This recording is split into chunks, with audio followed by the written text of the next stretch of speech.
you. Good morning to all the attendees. Good morning to Minister Chrissy and Deputy Minister Soju. Can we start? Morning, Chair. How are you, Minister? Beautiful hairstyle. Thank you. It's in honor of your new chairpersonship. Morning, Honourable Paulson. Do I see a new hairstyle?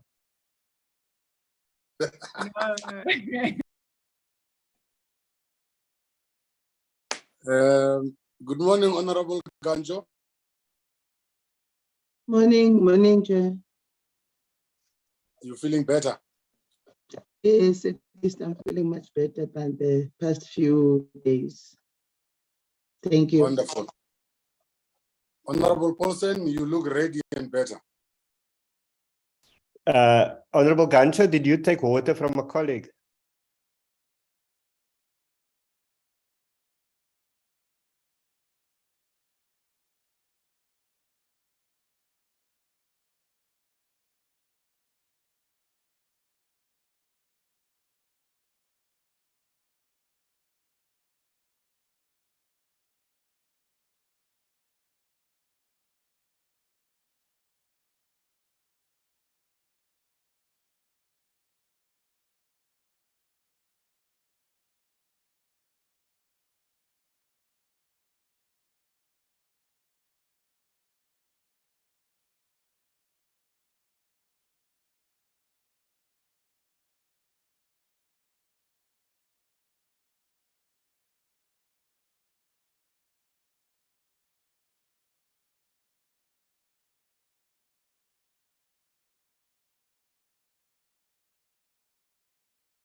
Thank you, Honorable Winkler and Honorable Kancho.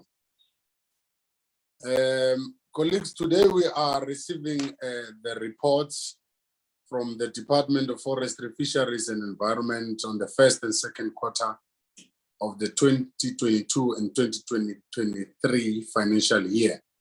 That includes the Marine Living Resources Fund, and we'll also get the briefing, the report, in fact, from the South African Weather Services also on their first and second quarter performance reports for the 2022-2023 financial year. I guess we have made a quorum. I know we have. With that being said, I wish to invite the minister to give us an overview and hand over to Eva, who's leading the delegation. But before we do that, I have received a delegations list. I see the entire department is here, Honorable Minister, led by yourself, and the Director General is here. The DDG, Regulatory Compliance and Sector Monitoring, is here.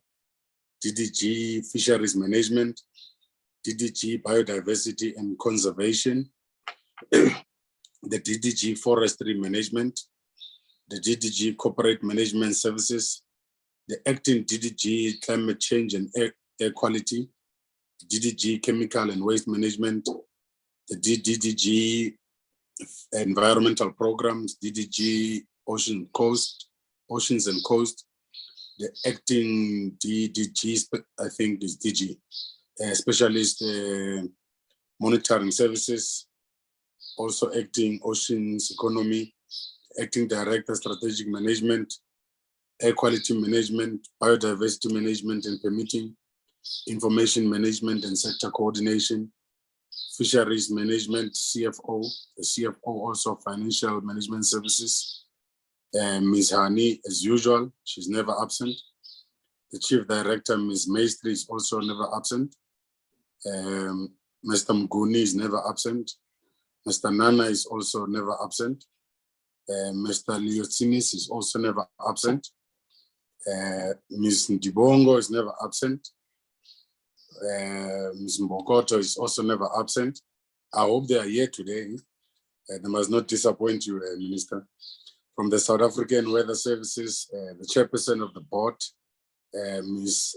Renge, Mr. Renge, I think she's here, and the CFO, Mr. Abada, Mr. Mzizi, the CFO, Corporate Services Executive, Mr. Petro Decker, Mr. Jonas Mpenya, Executive of Oil and Climate Services, Mr. Ndabambi, the Infrastructure and Information System Services, Mr. Mohapi, the Specialist Strategy Planning and Reporting. All of you,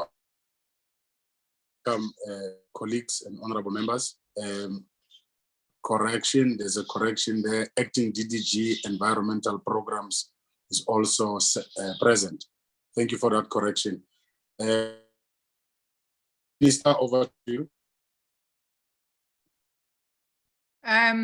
Thank you very much, Chairperson, and good morning once again to the honourable members and colleagues from the department. Chairperson, we are bringing an update on the second quarter report of our department. And I think that honourable members will recall that we are on a journey in this financial year, a journey that you have instructed us to be on, a journey of improving branch performance and improving branch spending. And you have also, when we had a lengthy discussion on the fourth quarter outcomes and the annual report of the department, you had indicated that it will be very important for us to take active steps to improve performance of underperforming branches.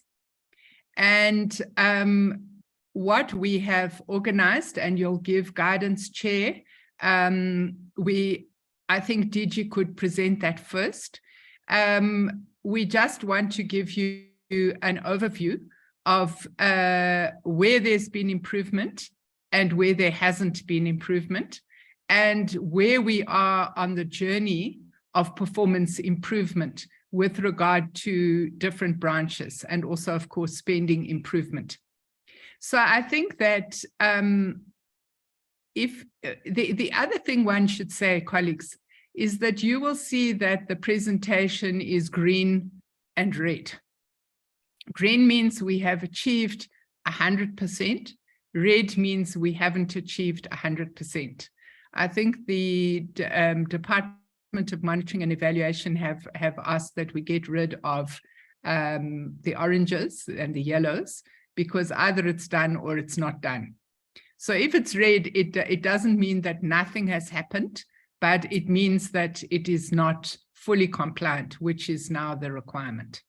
So in a sense, not only are we on a journey to improve performance, but we're also on a journey that requires that we up the bar, because there isn't this in-process categorization in the quarterly reports anymore.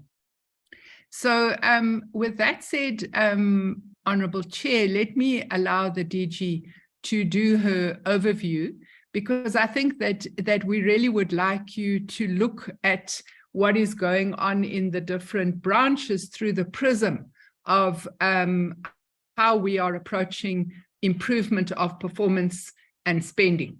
And I think then, in a sense, it makes the presentation more cogent. Are you agreeable, Chair? We are agreed, Minister. I'm sure honorable members are also agreeing that you have also already given us a hint to expect the red and the green. So they are reds. Of course. But we are agreed. We are agreed. Thank you. Let me hand over to our DG, and she will give you an overview of the performance and also an overview of the road we are traveling in terms of performance improvement. DG? Thank you very much, Minister. Good morning, Chairperson. Good morning, members. As already highlighted by the Minister, I am going to take the committee through our performance for the first and the second quarter. Mainly emphasis will be on the second quarter, and also recognizing that we are already on the fourth quarter. We will, in a way, reflect a bit in terms of whether we have seen an improvement or not in the third quarter. Secretariat, are you going to assist me with flighting the presentation? Thank you.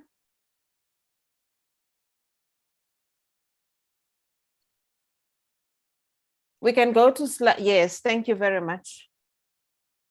So as a department, Minister has already given an overview in terms of our journey and also our efforts that we're making as a department to improve performance of the department. We had engaged with the committee at the end of the financial year 2021-22 as part of our annual report and fourth quarter. And what was highlighted was that the department continuously was spending averagely in the 60s and not going beyond the 60s. And as a result, during the first quarter, when we came to the portfolio committee, we also indicated that we are going to be implementing performance improvement plans, especially for those programs that were showing that they are not necessarily doing well in the previous financial year. And on the screen, we see that for the first quarter, in as far as performance is concerned, we as a department achieved 76%, and I think we have already given this information in our previous engagements with the committee, where we highlighted that we are seeing an improvement in all programs compared to the closure of the financial year of 2021-22. But critical to note in this performance is that the standard that the minister and the deputy minister has set for the department, which also has been communicated in this committee, is that as a department, we need to be achieving 80% and above overall to be seen as achieving on the service delivery targets and making an impact on the ground as required by our mandate as an organization. So we are on that journey and we are pushing very hard to ensure that 80% performance overall as a department, we need to begin to achieve that. When we look at the first quarter, we are at 76%. We were at 76% for the first quarter. And that was taking into account 70 targets that had to be achieved during that quarter, of which 53 were achieved 100%. And already Minister has indicated that we have either a green or a red. So even if you miss your target by 1%, then it falls into the red category, such that you put efforts to ensure that you meet your targets 100%. So during the first quarter, those targets that were between 0 and 99% achieved were about 17 targets out of the 70, which then represented 24%. And we are also highlighting that some of the milestones are annual milestones. As a result, they are not necessarily reported on a quarterly basis. So that's why we are reflecting a blue, which is a no milestone. That doesn't mean that we are not necessarily doing anything. We are on a consistent basis, on a monthly basis, working as the executive of the department on ensuring that those annual targets, we work on them on a month-to-month basis. We can go on to the next slide. The next slide gives the second quarter performance. And in the second quarter, 78 targets were then due. And out of those 78, 57 targets were achieved 100%. And that represented 73%. Now, this does indicate that from 76 to 73, there is a slight decrease. However, we also recognizing that the number of targets that had to be implemented and achieved are slightly higher. That on its own is an indication that we are trying to sustain above 70, moving towards the 80%. Now, coming into the individual programs, where we are seeing a sustained improvement of the various branches in the department, I'm going to just highlight those branches that are above 80% and are maintaining and sustaining that performance from the first quarter. First is the program of regulatory compliance and sector monitoring, where it has consistently achieved all its targets in the first and the second quarter, which resulted in that 100% representation. The other one is oceans and coasts, which also is showing an improvement. In the first quarter, they were at 78, but the second quarter, they are now at 90%, where they missed just one target. And they are going to then talk to that target which they missed and what is it that they are putting in place as their improvement plan to ensure that they achieve that target. Climate change and air quality is still under 80%. And that's where we have requested the head of the branch, the acting DDG, to come up with an improvement plan, and they will talk to that when they do a presentation. But they are showing in the second quarter an improvement from the first quarter. First quarter, it was 56%, but now they are at 67%. BNC also is showing a sustained performance of 82%, where they've missed 2 targets, and they are going to then elaborate to the committee where the challenges were and what is being done in relation to that. One of our programs that continuously is showing poor performance is environmental programs. And this, the committee has raised sharply with the department in the past, and we are working tirelessly to deal with some of the challenges that are being faced by this program. You will note, Chairperson and honorable members, that the performance is not at all looking good. As a department, we are not proud of this performance. And as a result, we have requested that there be further steps being taken in regards to addressing issues in as far as this program is concerned. And if you would note, should this program perform better, the department would be on average performing above 80% throughout the 2 quarters that I have highlighted. The next program is chemicals and waste management, which has also improved greatly now in the 2nd quarter at 91%, where they've missed 1 target. And they have improved from a 1st quarter performance of 63%. And they are working tirelessly to ensure that the above 80% is sustained. Forestry is another program which is at 71%, missing 2 targets, and working very hard to ensure that the percentage of performance improves on an ongoing basis. And I'm going to go into the details in relation to some of these programs and some of the improvement plan engagements that I have been having with the various DDGs in relation to this performance.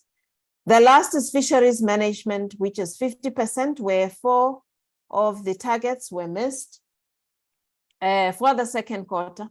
However, on the 3rd quarter, there is improvement in terms of then recovering from the performance of 50% in the 2nd quarter, which when called upon by the committee to present the 3rd quarter, we will be sharing the 3rd quarter with the committee.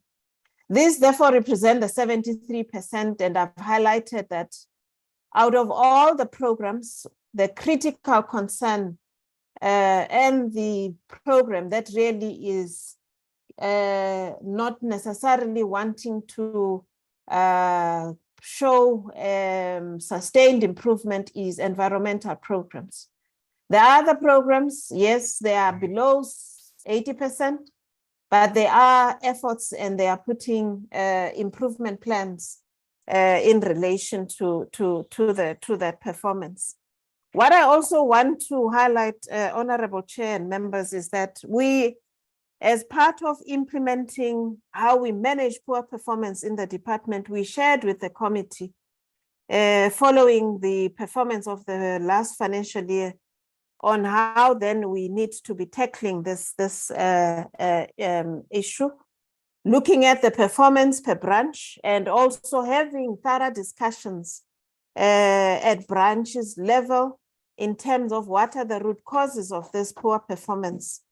And all underperforming branches on a quarterly basis, we work on improvement plan. We work on also enhancing improvement plans in as far as the performance is concerned. And these matters are standing matters in our executive meetings where Minister and the Deputy Minister and DDGs and the CEOs hold meetings to then assess performance, both on the performance, non-financial performance, and also on our expenditure. And I'm just going to cover at a high level the expenditure of the department. And what is critical, Chair, is that we have, I have been working with the individual branches where performance has not been 80%. And we, at the end of the 2nd quarter, it was emphasized that where performance persists below 50% in the third quarter, there is definitely going to be further step taken, given that there would have been an opportunity to ratify through an improvement plan. Therefore, we're now going to be taking disciplinary action in as far as areas that are consistently not showing an improvement. And the only program that is really struggling is environmental program. And we are looking at other strategies to see on how best we can deal with this, given that it's a critical program in as far as job creation on the ground, and also in as far as achieving the mandate of protecting the environment of the country. So that's one of the critical aspects that we are working on in as far as this is concerned. I am also then going to take the committee just at a high level before I come back, Honorable Chair, with your permission to then give to the DDG's concern to take the committee where they have not achieved and what is it that have been put in place as a way of improvement plan for those areas where there hasn't been an achievement of 100%.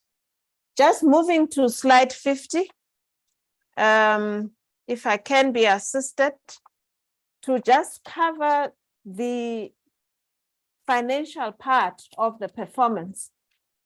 As a department, 50, I think it's 51, yes. As a department, as at the end of the second quarter, overall, we're sitting more or less around 46%, about 50% of our spending. We are doing reasonably well in terms of the expenditure.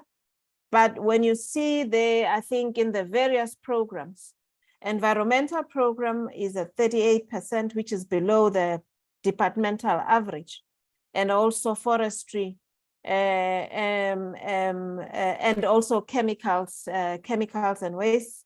And these programs have been working tirelessly such that there is an improvement going into the third quarter. The next slide also, which we felt it was very critical, I think it's slide 53, sorry, is a slide that begins to also demonstrate that where we were last year in terms of spending for the first quarter and the second quarter and where we are this year. We are seeing that second quarter of last year, only 35% was spent, but we are seeing a gradual improvement in terms of then expenditure in the department, where 46% has been spent as at the end of the second quarter. I think that the next slide is just for information and not for discussion, where we are just indicating that at the end of December, we had spent 73% of our budget. But we can go back with your permission, Chair, with having provided the overview of this expenditure to hand over to the branch heads to then take the committee through their areas where they are performing, they've not met the targets, and they will focus on just highlighting to the committee what measures are going to be put in place to improve on this performance, given the critical targets that we have of overall target of achieving 80% and above as a department, but also at a branch level, and ensuring we spend and make the impact that is expected on the ground.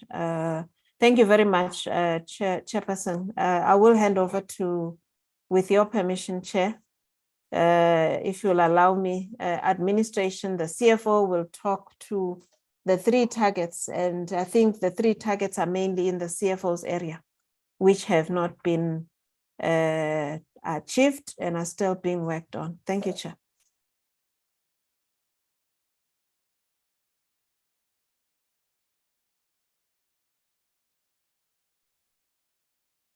Can I hand over to the CFO, Chairperson? Yes, it's our CFO. Thank you, DG. Good morning to the honorable members and the chairperson, the honorable minister and DG and the colleagues.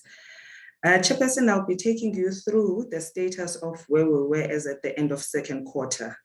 One of our targets in the department is to ensure that we have an unqualified audit opinion. However, in the previous financial year, we could not realize that, that target. Luckily this year, for the very first time since about 4 years, we have managed to close the audit on time, and we received our audit report on the 13th of August, 2022. However, we were still well qualified in 2 areas. One was capital work in progress, and the other one is irregular expenditure, which emanated from previous financial years. So for the very first time, we managed to develop an audit action plan, whereby we are monitoring that plan on a weekly basis, honorable chairperson and members. And as at the end of Q3, we have seen an improvement whereby most of the areas that were identified by AG, we have managed to resolve them. And even with the engagements with Auditor General, we have started them on time. Even last year, whereby we are deliberating on the expectations, the areas that they want for the portfolio of evidence, and also looking at the disagreements that we had with the Auditor General when we closed the year. So it's something that we are monitoring on a weekly basis to ensure that by the time we close 2022-23 financial year, at least we get a positive audit opinion. So that is the area that we did not achieve in Q2 because it's measured at the time when we get the final signed audit report. Then if we move to the next slide, the next slide is talking about expenditure. I think the DG has highlighted on this area. Our target for the quarter was 48%. Unfortunately, we fell short by 2%, of which we managed to recover in Q3, whereby we have expenditure to the value of 73% as at the end of Q3, sorry. In Q1, we managed to achieve our target. However, in Q2, we fell short by 2%. One of the reasons that that resulted in us not getting to the targeted 48% is because in other regions in the provinces, we had challenges with load shedding, whereby they could not submit the information on time, and that resulted in us not realizing the 48% that we had targeted for ourselves. But in Q3, we managed to recover, hence we reported 73%. Then on slide number 9, and even on the expenditure, honorable chairperson and members, it's something that we are monitoring with the branch heads on a weekly basis, whereby we review what the branches have indicated in their procurement plan versus what we have achieved. Then on this slide, honorable chairperson and members, we had a challenge with achieving 30% of the expenditure that we had targeted for the designated groups. This is mainly because of the Concord issues that National Treasury had, and that resulted in us getting our policies proper on time to align with what National Treasury has in store for us. That delayed us because we had to wait and align our policies according to what National Treasury will come up with. So on that specific target, this is the one that we could not realize the 30% that we had anticipated. But as at the 16th of January, our policies are in place and we are now targeting the designated groups in ensuring that we achieve this target. I think those are the areas on my side, Honorable Chairperson. Thank you. Thank you, Chair. The second area of administration, I think all their targets were achieved. Chair, with your permission, where all areas are achieved, can we be allowed to then go into the areas where they are red, or you want us to also take the committee through areas that have been achieved, Chair? Perhaps let's take from the wisdom of the portfolio committee if we are fine with the green areas and we should rather focus on the red areas. Honorable members, can you tap from your wisdom? Should we only focus on the red, the non-achieved targets? It is my belief that honorable members already have perused this report because it was sent to us on Friday. Yes, Chair, I'm happy for us to focus on the red mainly. There is quite a lot of red, so it'll take us some time. Okay, Honorable Brian. Honorable Singh, I see your camera is on. Yes, no, thank you very much, Chair. No, I also agree that let's concentrate on the red, but keep in mind the green. Green is green for a particular reason. What lessons have we learned from the green to change red to yellow or to green? So I think we must remember the green, but concentrate on red and the solutions. Thank you. In that order, DG, let's go to the red, focusing, not overseeing the green. Sorry, Chair, my hand is up. Okay, Honorable Weber. I agree with my two colleagues. I just want to know that as we went through this presentation, if we have questions on the green, if we may still ask them. Thanks. I'm sure there's nothing that prohibits us from asking questions from the entire presentation, but in the interest of time, we should focus in the main on the red. As per Honorable Singh, we should not disregard the red, the green. So I suspect what he meant is that we have a right to ask all the questions, whether green, red, maroon, pink, or otherwise. So let's proceed, DG. Thank you very much, Chair, and thank you to the honorable members for the guidance. This therefore means then for corporate management services, all areas were green. And of course, I think as members had indicated, we are willing to clarify any matters where we have achieved, should there be issues that honorable members would like to clarify. And also regulatory compliance, achieve all their targets, but we will then respond to any questions that members would want to pose to the department. We'll then go to oceans and coasts. There's one area where they had not achieved and request, I think it's slide 17 or 18. Yes, 17, thank you. And request Dr. Ashley Naidu to then talk to this area, what interventions we are doing in relation to this. Thank you, Chair. Good morning, Chair. Good morning, honorable members, Minister, DG, and colleagues. We have one area that was not fully achieved in Q2, and that relates to marine protected areas and the stakeholder engagement. This was done during the quarter, but right at the very end of the quarter, you note in the presentation, 23rd and 30th of September. This was then reported on in the following quarter, and we did achieve a green for this one area that we did not achieve in the second quarter. The lessons learned from the previous discussion was that we do need to be improving how we manage and plan stakeholder engagements, especially around marine protected areas.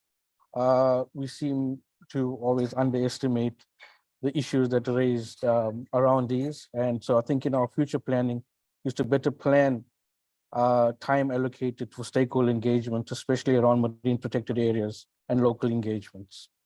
Thank you, Chair, honorable members. Thank you, Dr. Naidu. The next program is your climate change, chairperson and honorable members. Climate change and air quality. There's 3 targets that were not met there. From slide 22, I'm going to give to the acting DDG, Mr. Maisela Kekan, to take the committee through in terms of what we are dealing with, how are we putting in place corrective measures. Thank you, Chairperson. Good morning, honorable members and Minister and DG. It was a slow start on the climate change branch side, but happy to report that we have since picked up the momentum. The first red there was with a project that we intended to do on the garden route on early fire detection and management system installed. So this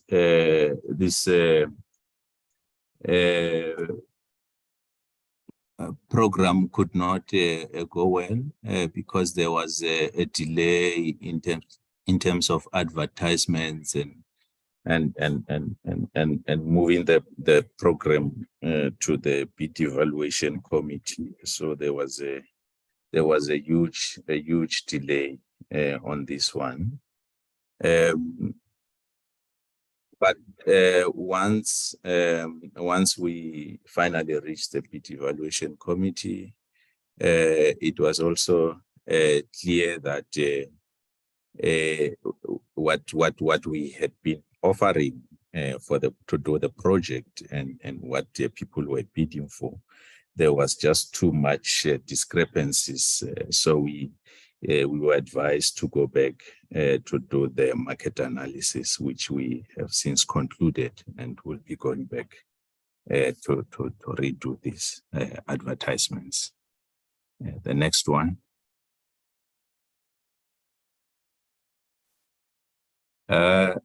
The next one was with automated weather station to monitor lightnings and heavy rain. So the same issues here. We advertised, but then when it reached those final stages, it was clear that there was some IT element, and this was then deemed to be a project that has to be undertaken with CETA, meaning that we had to engage CETA in this instance, and it was a different new thing altogether, and we've since through the midterm review process removed this from the branch APP. This is a donor-funded project, so the donors were not willing to wait anymore. Next one. This one is with regard to air quality and the number of monitoring stations that report to the SACIS. These stations there's two problems with this, and the committee might be aware of that. The first one being vandalism of these stations, and the second one with the station not being able to report any credible data because of this load shedding.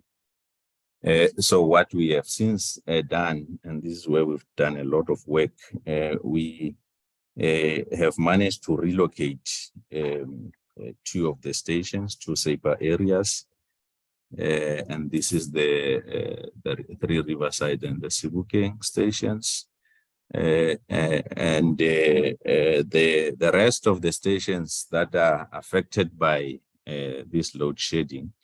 We came up with a plan together with the weather services to initiate a procurement process for inverters and battery backup for these power stations, so that they can still be operational even during load shedding. So that process is commenced with source, so that we can deal with that challenge of load shedding. It's important that we get credible data from these stations, but without these backup systems, it's simply not possible to obtain anything from these stations. I think those are the three that DG mentioned. Thank you. Thank you very much, Mr. Kekan. Honorable Chairperson and members, we now have the next program, BNC, and DDG Mkhotla will take us through. There's two targets there that have not been achieved, and she will indicate what are the interventions in relation to those targets. Thank you, Chair.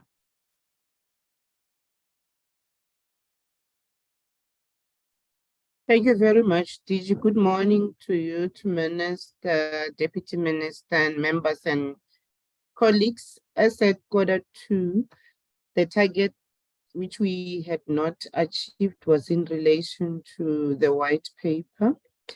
We were planning to have submitted the white paper to MINMEC in the second quarter. We couldn't reach that target as the consultation processes for the white paper were then extended into the third quarter. So this was more a timing issue in respect of the white paper, and I can confirm that we are on track to ensure that the white paper is then adopted through the cabinet process now in this last quarter. Part of the reason we had delays was due to the fact that we stakeholders did request more time, and therefore the comment period was then extended up to September. And then we also then requested the adjustment of the time frames at the time in the second quarter, so that we can then align to the Q4 target, which is to ensure that it goes through cabinet in Q4. The next one. Okay. This next one is related to the number of jobs that has been created from the biodiversity economy initiatives. Our annual target is 800 jobs, and for the quarterly target, it was 200 jobs. We were not able to create those jobs due to the challenges that we experience with the process to appoint a project manager. We have expedited that process as at this period, and we believe that we are going to exceed actually that target that we have set aside there once we have in place the project manager and the beneficiaries that are supposed to be employed in those jobs. So we are likely to achieve just over 2,000 jobs for the total financial year. So they've then exceeded that target. I think this is the last one, DG, if I'm not wrong. Yes, those were the two targets Thank you. under this branch.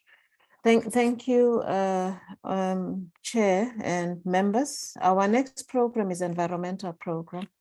The acting DDG, Mr. Ahmed Khan, will then take the committee through the intervention in the areas where the branch could not achieve. Mr. Khan. Thank you, DG. Good morning, Chairperson, honorable members, Minister, and other colleagues. I think, I'm not sure if I'm projecting my video, it might be a challenge on my side, but in any event, as the DG indicated, our programs is a significant, I think, contributor to the department's APP targets. And if we don't perform, we have obviously a significant impact, I think, on the overall targets. Just in terms of the full-time equivalent, so to remind, I think the members, remember our programs utilize the expanded public works approach of employing people to do a number of environmental rehabilitation and improvement interventions in the landscape. And for the full-time equivalents, ideally, you'd want to employ people from the start of the financial year. I think at some of our previous engagements, we have informed you that there has been sort of a cancelled tender that delayed our ability to have all of our projects operating from the start of the financial year. And I think coupled also to, I think, inefficient project management arrangements to enable us, I think, to deliver and hit the ground running, so to speak, from the start of the financial year. I think what is notable is the fact that if you don't include in your project management cycle, your procurement, your legal, your support elements to get a project off the ground, and I think develop a very seamless sort of and very efficient mechanism to make all of those different facets work together, then you're always going to be a bit behind the curve. I think what we've done in terms of improving that this year is really to standardize our operating procedures, look at where there's unnecessary bottlenecks in the way that we are project managing, but then also I think I identify opportunities down the line where there's low-hanging fruits, where we could implement more efficiently, such as the in-house project management model, where we've essentially put projects in place that doesn't require a lot of input cost, doesn't require a contracting mechanism. Our own staff could manage those projects, and we engage with some of the local authorities to get EPWP participants in place and deliver that as soon as possible. So I can say that a lot of those efforts, we see the results appearing in Q3 and Q4. And that will obviously be, I think, in our next reports to the portfolio committee. The work opportunities was also significantly behind what we had planned. But again, I think it's linked to the fact that if you're not starting your projects at the start of the financial year, you're constantly, I think, facing the challenge of having to play catch up. Thankfully, again, I see the trends emerging in Q3 and Q4 is that we're catching up with our annual target. But ideally, you would really want that employment to operate from the start of the financial year right through, because that will have an implication on your full-time equivalent, which depends on giving as many people as many days of work for the year as possible. The training did not have a milestone. If we can go to the next slide, please. The other red areas. The initial hectares, clearly, that now depends on having new projects in place to clear new areas, and ideally have a minimum of at least 3-year contract periods in place. So you don't just clear and leave it, but you kind of ensure that over the next 3 to 5 years, you're able to commit resources to keep it clear. So I think just by the delay in starting a lot of our projects, that clearly is going to be a challenge in delivering this year. What I can say though, our follow-up targets, just from the trends emerging in Q3 and Q4, is on track, and we'll be able to deliver on that. And what that says is we're holding on to the gains. The areas that we have invested on clearing, we've managed to get back to them and keep those follow-up operations operating. We did indicate to the portfolio committee, I think at an earlier meeting as well, that some of the mechanisms we put in place was to get additional contracts for existing service providers, extended budgets, increased to deliver. And those are now actually kicking in Q3 and Q4, which hopefully you'll see in the next report to the portfolio committee. I think there's one more, I think, non-performing indicator on the next slide, and that's really where the kilometers of accessible coastline cleared. You'll notice there as well, there's been, I think, delays in securing the full suite of contracts to be able to deliver on the full 2,116 kilometers that we're planning to deliver on. I can thankfully say that in Q3 and 4 now we have met the full target, but again, ideally you'd like to see this being met from Q1 onwards, so that you keep, I think, the employment as maximized as possible. Thank you. I think that's the full suite, DG. Thank you very much, Mr. Khan. The next is chemical and waste management. There's one target that they did not achieve. And Ms. Michelle Govender is the acting DDG there, who will talk to this area in terms of the intervention and the corrective measures that the branch is implementing. Thank you, DG. Good morning, Honorable Chair, Honorable Members, Minister, DG, and colleagues. As DG indicated, there is one target where we're really off target on, and that is the Section 29 industry tire management plan. At Q2, we had hoped that we would have published this for public comments. However, in our initial consultations that happened in August and September, where we consulted with the industry, what came out was that the modality of a single implementer might actually create a monopoly within the country, and we were then asked to review the modality, and that is what we did. And we came up with a multiple implementer model, which then was published in Q3 for public comments. So we have actually published at this stage.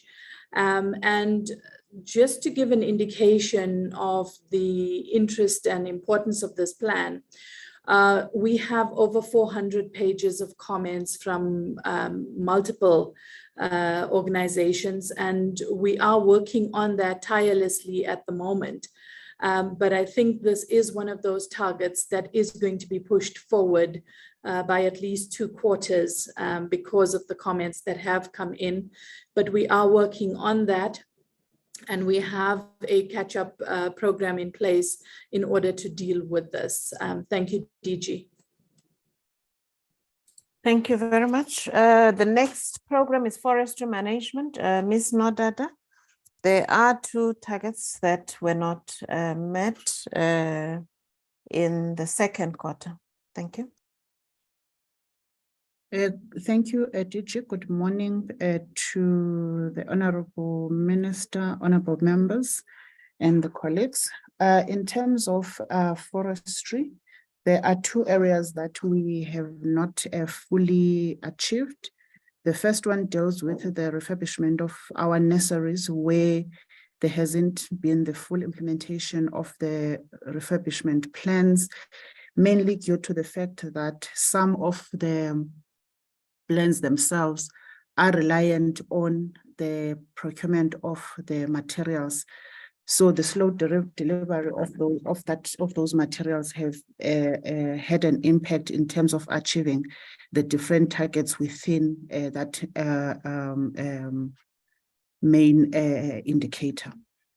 So what we have done in that one is to also look at the reporting itself, where we try and look at what other activities we have done or are we supposed to do within the nurseries, and the reporting are attached to those. So there has been an improvement in terms of how we measure the reporting.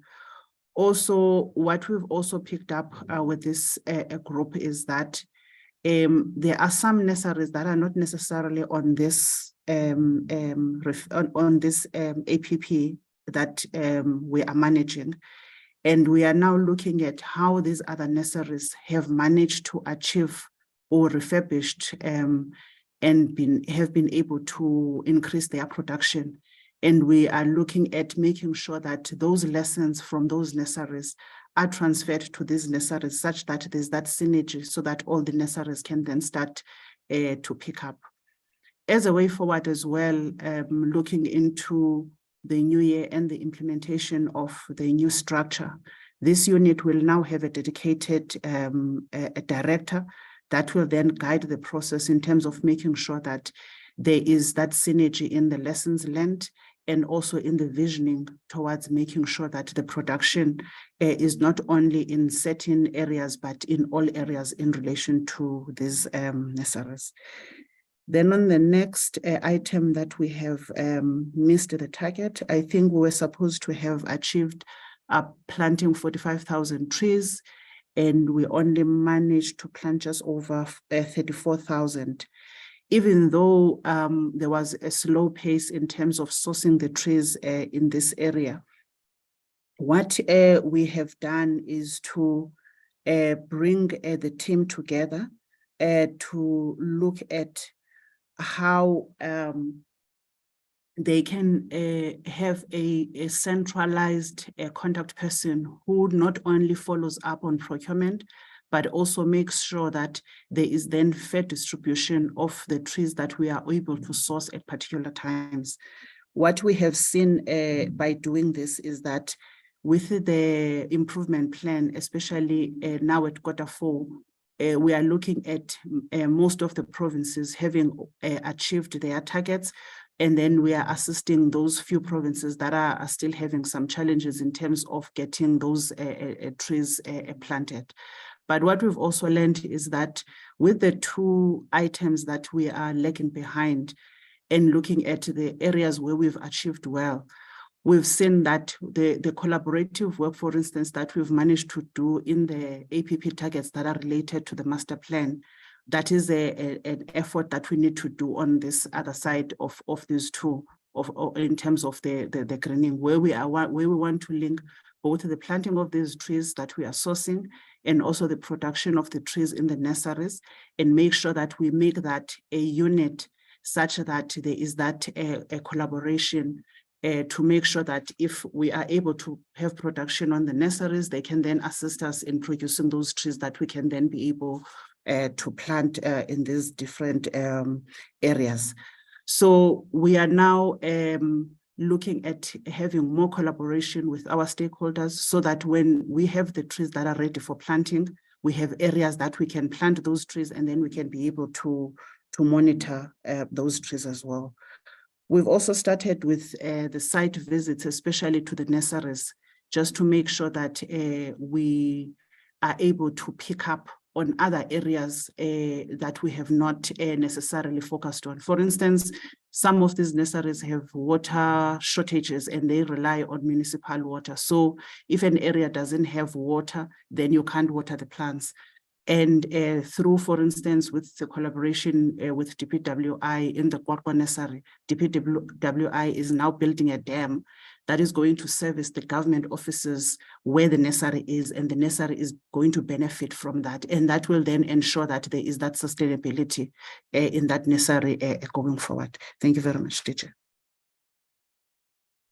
Thank you very much, Chair. The last program is Fisheries Management, which is also covering performance of the MLRF, and Ms. Sue Middleton is going to take the committee through the performance of this program, which also covers the performance of the MLRF together with the finances, the financial part of the MLRF. Thank you, Chair.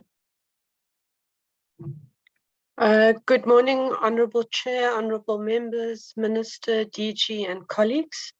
As DG indicated in her high-level overview, the Fisheries branch in Q1 improved its performance on the previous financial year, but unfortunately in Q2 we took a dip to 50%, and in Q3 we've managed to catch up, and the Fisheries branches Program 9 performed at 75% and the MLRF at 80%. So we are confident that we are back on track in terms of the red targets, and we will meet our annual targets. But as per the norm, let me go through the reds. The first one is on the aquaculture regulatory framework developed and finalized. The annual target was to submit the bill to Parliament. There were some challenges and delays as a result of requests for additional consultations. And during the midterm review, this target was amended slightly in terms of the annual target being reformulated, because our internal audit felt that this target as it stands at the moment is out of the control of the branch. So the amended annual target is to submit the bill to the Office of the State Law Advisor for pre-certification. In this regard, we missed the Q3 target, but we are chasing the Q4 target, and we quietly confident that we will meet this target by Q4. If we can go to the next slide. The West Coast rock lobster anti-poaching strategy. Unfortunately, we missed this Q2 target. We met it in terms of Q3, and we're back on track to achieve this in terms of the annual target. In terms of the number of small-scale fishing cooperatives allocated fishing rights in the Western Cape, we did not meet this target in Q2. And as part of the midterm adjustment, this target has been removed from this financial year and is in next year's APP. And I can report that although we have removed this target, there has been significant progress made after the court ruling in August. And we are very confident that we will meet next year's target and that fishing rights, as well as the appeals process, will have been finalized before the commencement of the next West Coast rock lobster fishing season. Then if we can go to the next slide. The number of integrated development support projects piloted in 20 small-scale fishing cooperatives. We did not meet this target under Q2. We have since caught up in Q3, and we will meet the annual target. Then we come to the two targets that are, or three targets that are part of the MLRF and not the Program 9. The first one is the number of joint operations conducted under Initiative 5, Operation Pakisa. The reason why we need to report on this under the MLRF and is not reported under the Program 9 is that regulatory services report on this one in the department's report. But because we receive monies via the MLRF, we're required to report on this in the MLRF, and there you can see that we achieved the target. The one under the Working for Fisheries program that we did not achieve in Q2 was the full-time equivalence. And my colleague from EP has spoken about the difficulty with FTEs if you start recruiting and appointing people late in the financial year. Because FTEs is cumulative, it makes it difficult to meet this target. Next slide. We are, however, confident. We have appointed a lot of people under the Working for Fisheries program in Q3 and Q4, and we will meet this annual target. Chair, with your permission, I'm going to ask the CFO of the Marine Living Resources Fund, Mr. Roy Fontaine, just to take us through Q2 financials. And that Secretariat is page, slide 58 on the presentation.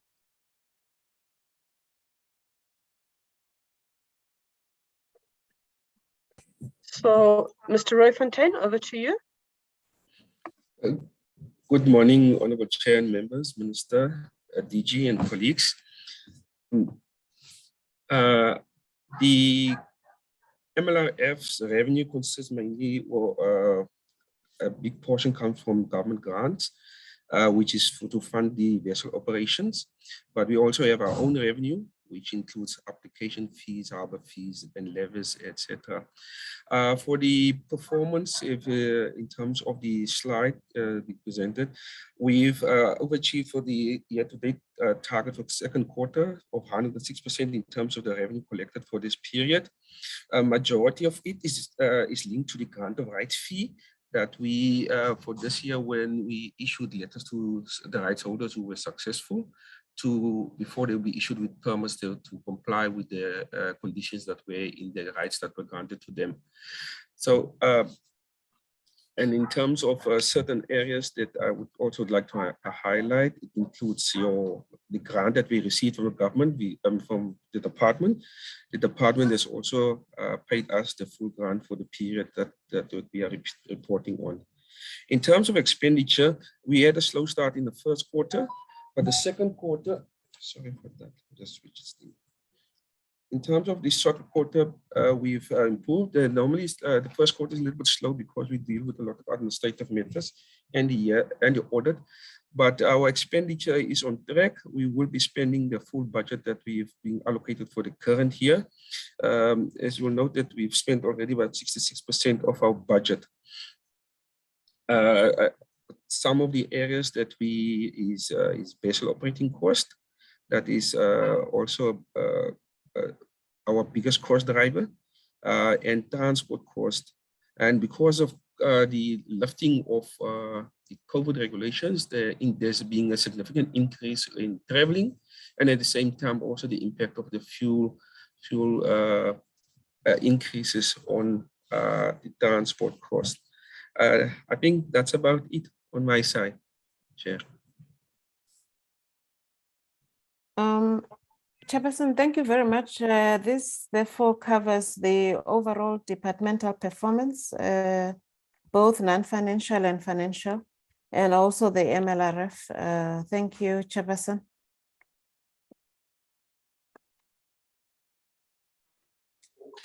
Thank you very much, DG.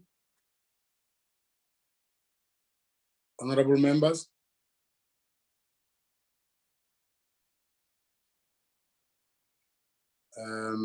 This presents us an opportunity to engage the presentation.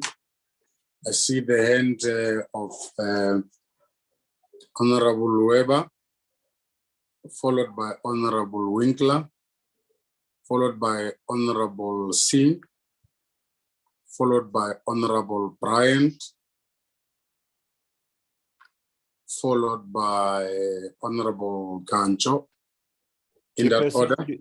Chairperson, could you also note me? I'm circling to find the hand.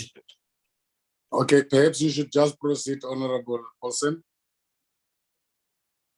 Thank you very much, Chairperson. Chairperson, the first quarter of fisheries shows 75%, the second quarter 50%.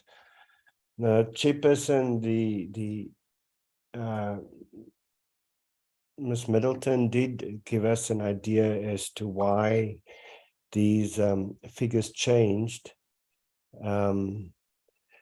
But I would just like to know, what are the metrics used when, to tell us we got 91% for chemical and waste management, for example.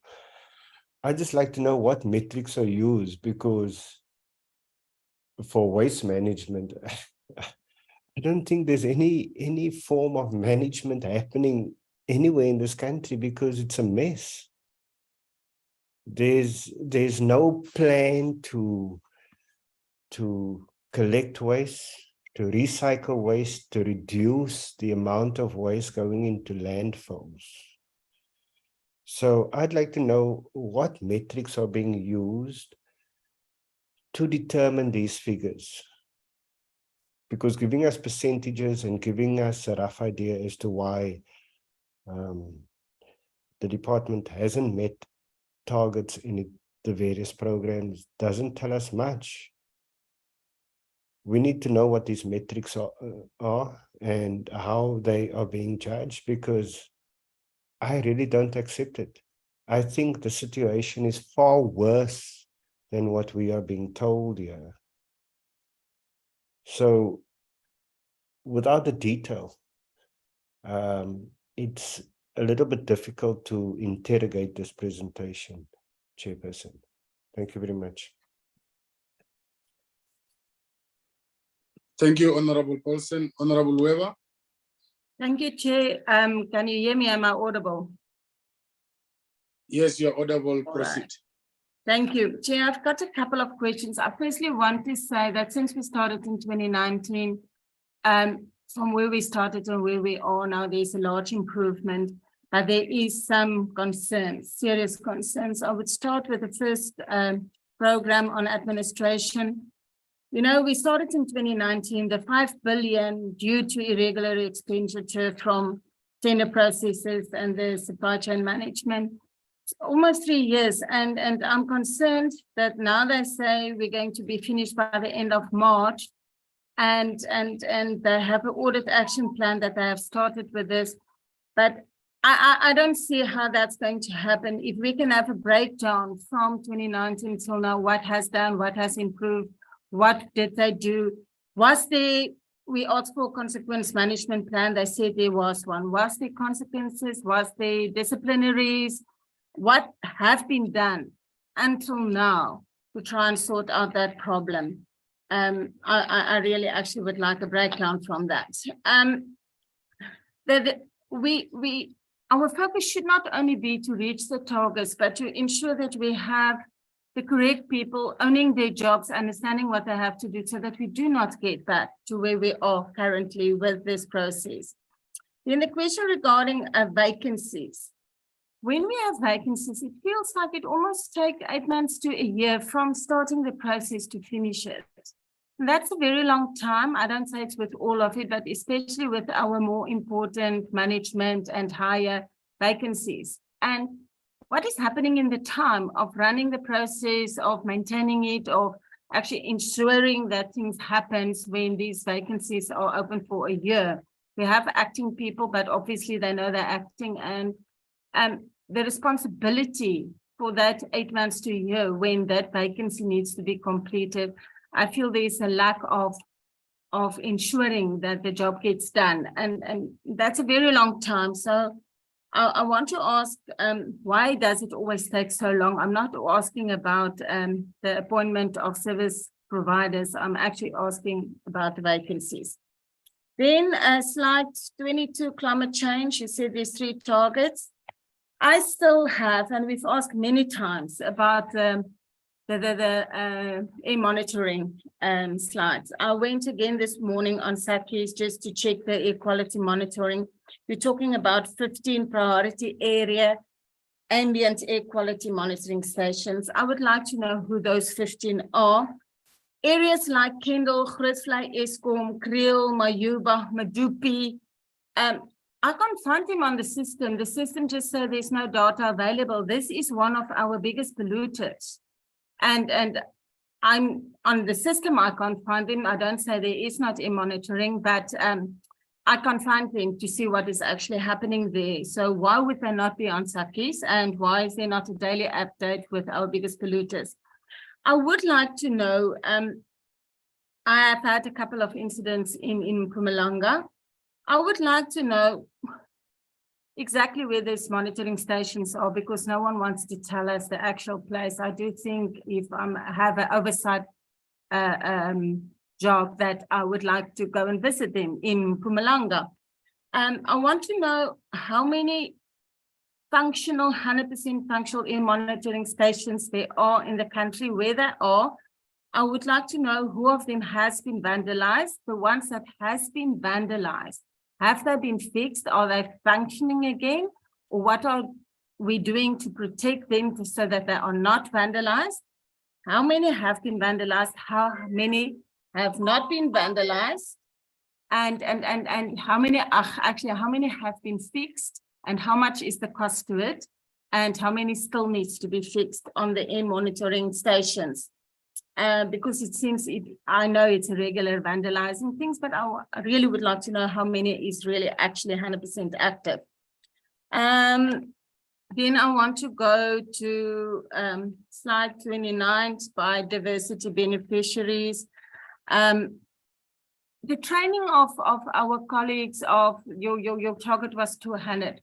I want to know if the training of your of people to work in does that include the EPWP workers? And if it does include them, how are they contracts? Is it monthly? Is it as long as the job is being done? Who is managing them? Do you always have a service provider who is in control of that, if that includes those vacancies? Interesting that on page 51, our DG, Ms. Chabalala, did this one. The focus was very much on the environmental programs not performing, but if you look at page 51, forestry management stands on 40, chemicals and waste stands on 38 for their performance, environmental programs is on 42. And if you go to slide 53, chemicals and waste is standing on 38 from 21-22 to the year 22-23, and they're standing again on 38. And my concern is them. And when you look at environmental programs, they have increased from 23 from last year till this year to 42, which is great. The improvement, it's not where it should be. But I'm very worried about chemicals and waste.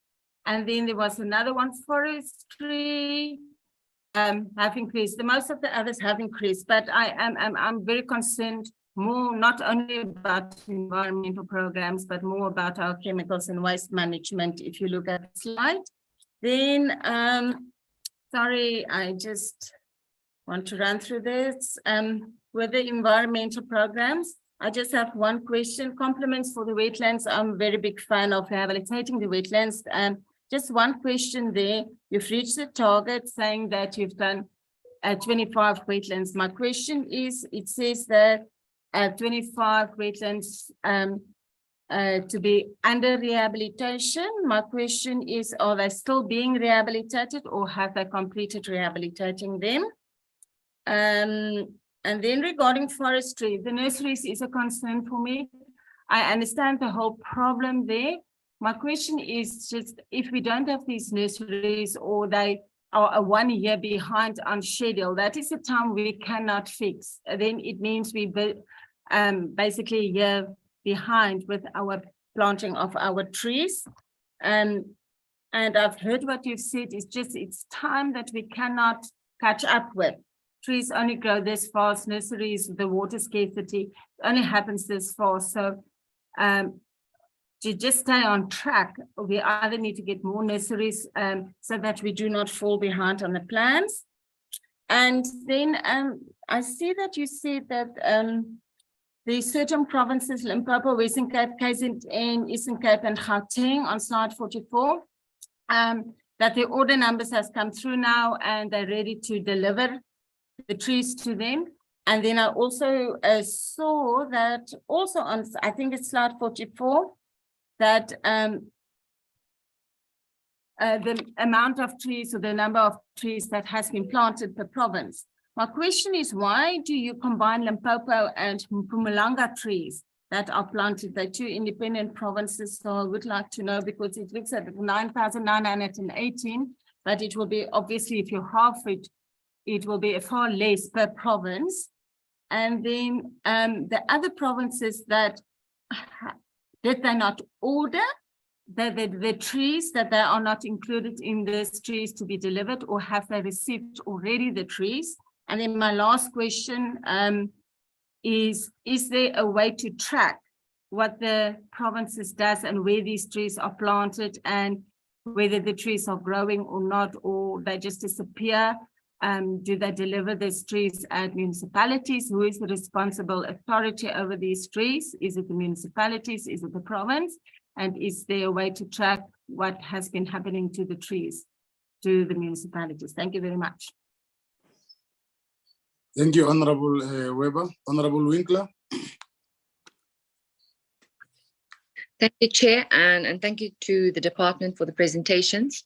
Like my first colleague, I would just like to inquire after the 5 billion irregular expenditure because of tender processes that were not completely disclosed, and as to why it's taken so long to sort of wrap that issue up, and the consequence management involved, and how we prevent repeat findings of a similar nature. Then with regard to the estuary management plans, I didn't see the St. Lucia estuary here, but I do know that we still have an ongoing issue. And we also have a number of emerging farmers that are basically being bankrupted because the river is breaking its banks, and they're being flooded, and there doesn't seem to be any assistance forthcoming on how this is going to be managed in the future. And I do think that this should be one of the priority areas that we focus on.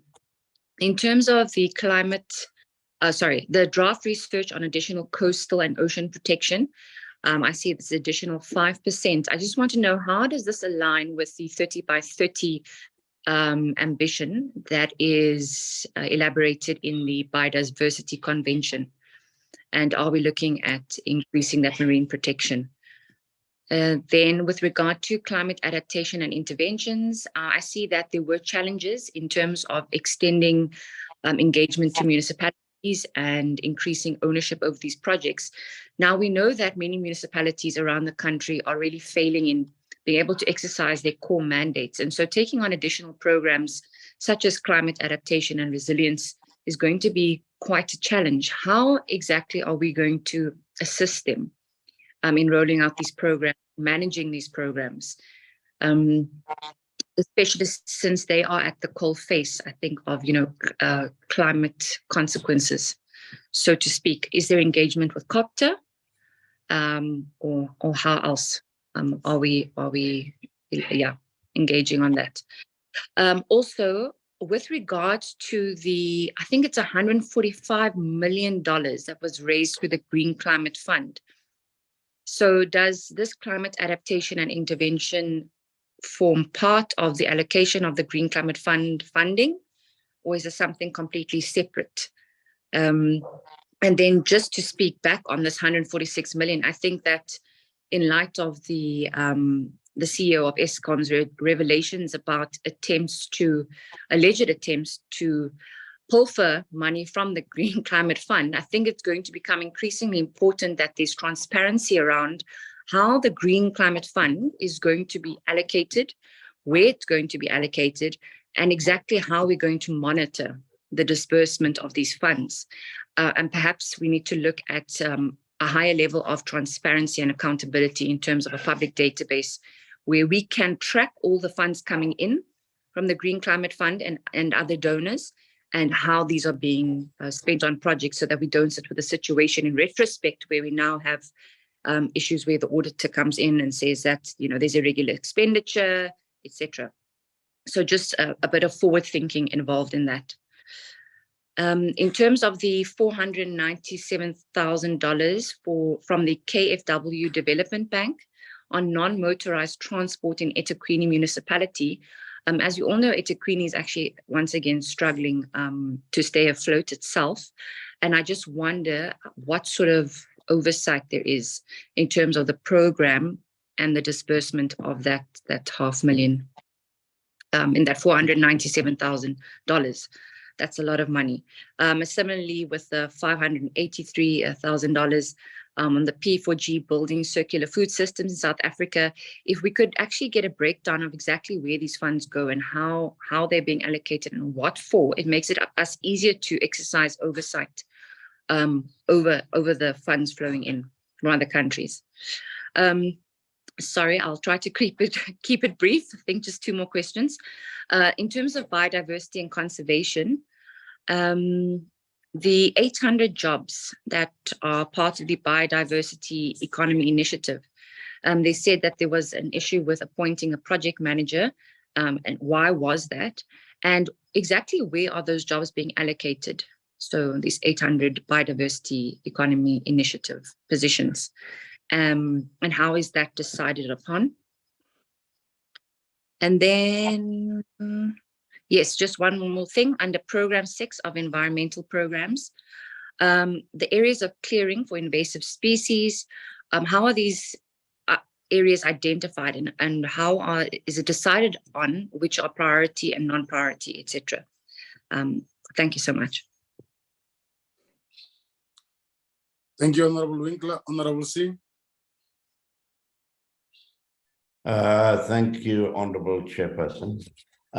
Just like Honorable Paulson, I think it's going to be difficult to ask many specific questions because there are so many questions one can ask from each of the different sections there. But just to say, Honorable Chairperson and Minister and Deputy Minister and DG, we live in hope. We just live in hope that some of these things are going to be corrected, but hope is not going to carry us across the line, particularly when it comes like, when I heard some of the reasons expressed and some of the difficulties, they focused on unemployment. I mean, we could be employing a lot more people, And we know what the unemployment situation is in the country. We know what climate change is doing to our country. And for some of these programs not to be carried out, within these 2 quarters, leaves a lot to be desired. Honorable Chairperson and colleagues, what we are doing here, we are looking in the mirror. We need to look ahead. And I would like to suggest that, when we get the Q3 presentation, we get intensive presentations and we do intensive interrogation of those branches that are redlined so that we can spend a lot of time on them and find out exactly what their interventions are going to be moving forward in a more tangible and constructive way. Because as you said in the beginning, Minister, we cannot have the situation of a department that we love so much. We place so much of emphasis on the role it plays in nationally and internationally for these branches under very highly trained officials to be operating in the way they are. The third issue I'd like to raise is that when we get future presentations, I always like to measure performance targets against expenditure. And I know we've been presented with expenditure in terms of how much has been expended, but perhaps a graph which would indicate the percentage expenditure vis-a-vis the performance target. In some areas, well, I noticed in environment, I picked that up. There was only 27% spend and the target was very low. But it would be good if that is calculated and put to us so that we can actually look at it and compare expenditure with target.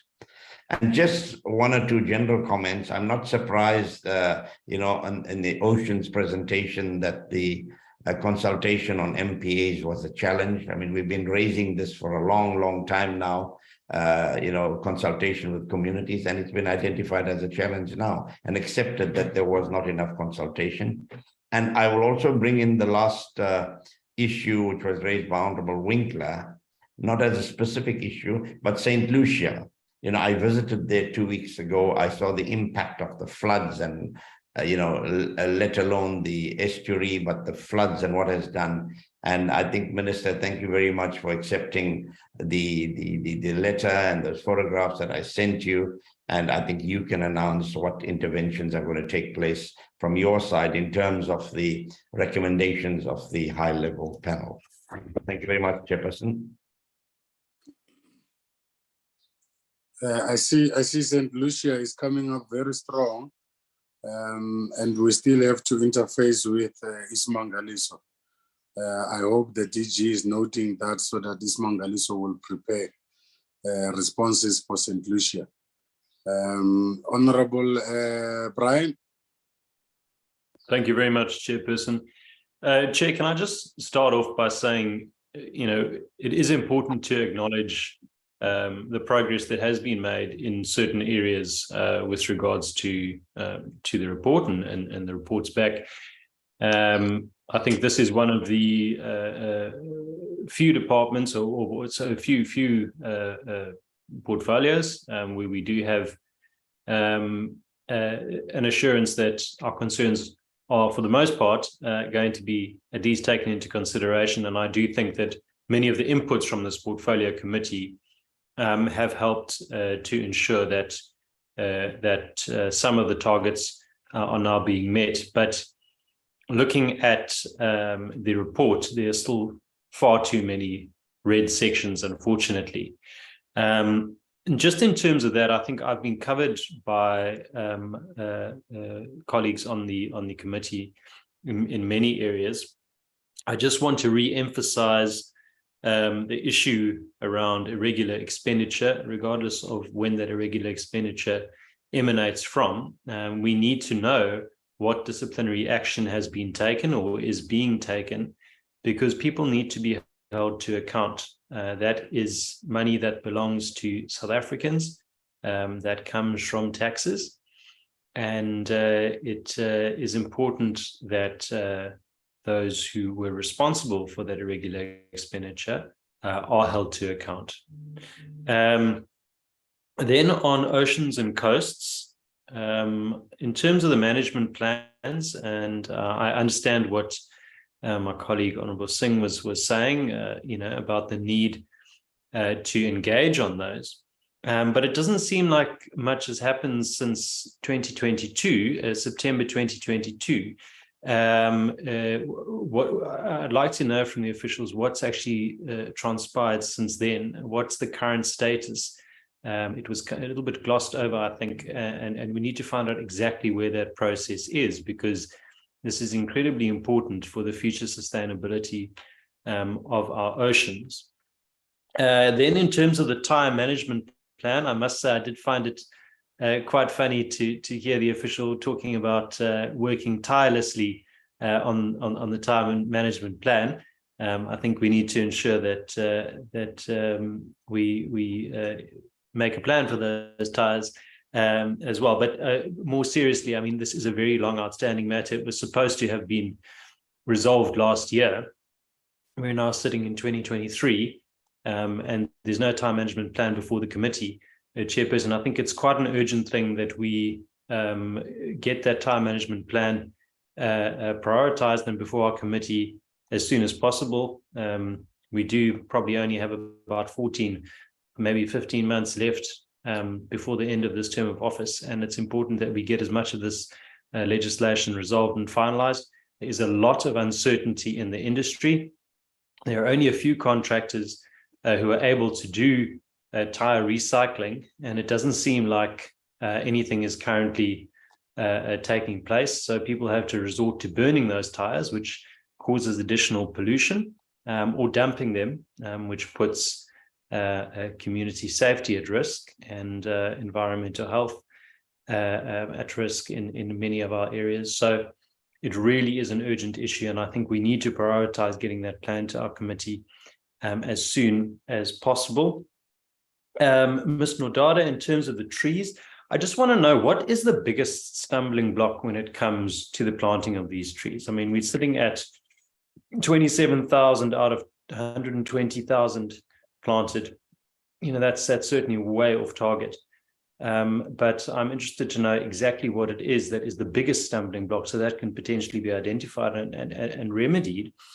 And when you talk about a lack of water, I assume that the tree planting is taking into consideration the need for the planting of indigenous or water-wise plants in certain areas, so that one doesn't have to rely so much on heavy watering in order to sustain these trees.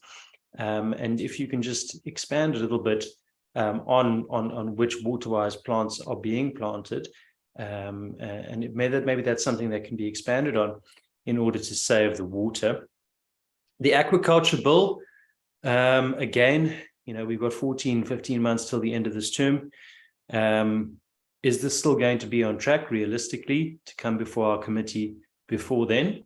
And if not, Ms. Middleton, through you, Chair, if Ms. Middleton is confident that we are going to be able to continue with that and expedite that process, because it is also an incredibly important legislation. Yes, this lobster anti-poaching strategy is absent. This comes while SAPS and I think particularly law enforcement in Cape Town are starting to make quite a lot of busts, and it really would be a huge positive for the department and for the entire process to have that management plan in place, that strategy in place. So I really think this is another one that really should be prioritized and expedited. Small scale fishing, again, very disappointing.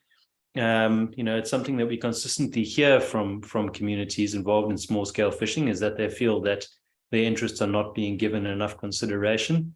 And if they had to read this report, I think those concerns would be validated. I don't think that the department is doing enough for small scale fishers, and this really needs to be an area that is focused on. Full-time employment, those positions, EPWP jobs are mop-up jobs. They do help with providing short-term employment, they do provide short-term employment, but at the end of the day, we are looking for full-time jobs as much as possible. And if the department is not confident that they are able to provide full-time jobs, then we need to make certain that those aren't written into your targets.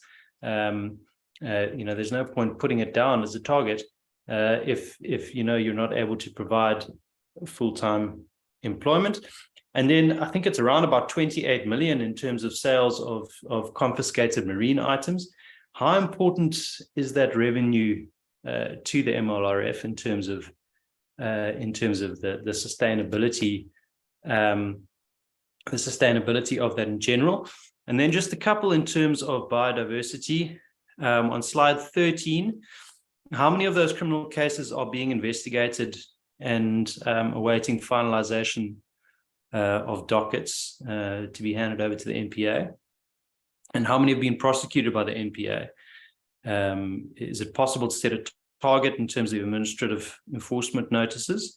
Because we don't really know how many issues of non-compliance there are going to be. On slide 14, the stockpiles that are referred to, are those publicly or privately owned stockpiles? And then just in terms of the white paper, has it been officially submitted to Cabinet yet? And if not, when is that going to be done? The HRP did contain quite a number of recommendations and interventions on biodiversity, but we've only seen one revision in terms of the NBES as a target for 2023. And then I've got a couple of other questions. I think just the last one in terms of slide 34, the Ndumbo Tembe Abattoir. What are the details around the objectives and the source of the animals that are going to be slaughtered there? If you can just provide a little bit more information on that. And then, Chair, I do have a couple of other questions which I will submit in writing in the interest of time and brevity. Thank you. Thank you, Honorable Bryant. Honorable Ganjo. Thank you, Chairperson, and let me appreciate the report. Chair, some of the questions have been covered by my colleagues. I only have, I think, 3 questions. And program 6, environmental program, I think it's slide 32. I just want to ask the department, what steps have been taken to address the non-responsiveness of NRM tender to ensure continuity in the clearing of invasive plant species? The second one, Chair, it's on program 7, chemicals and waste management. I just also want to ask, what role do stakeholders, including communities and private sector partners, play in the implementation of this program, which is chemicals and waste, and how are they being engaged and supported? And the last one, Chair, it's under forestry. I think it's slide 44 on the planting of trees. Do you have other partners who are assisting in this tree planting? And if you do have, who are they? And how many of those trees have they planted? Thank you, Chairperson. Those are the few questions I wanted to ask. Thank you. Thank you, Honorable Ganjo. Honorable Winkler, is that legacy end?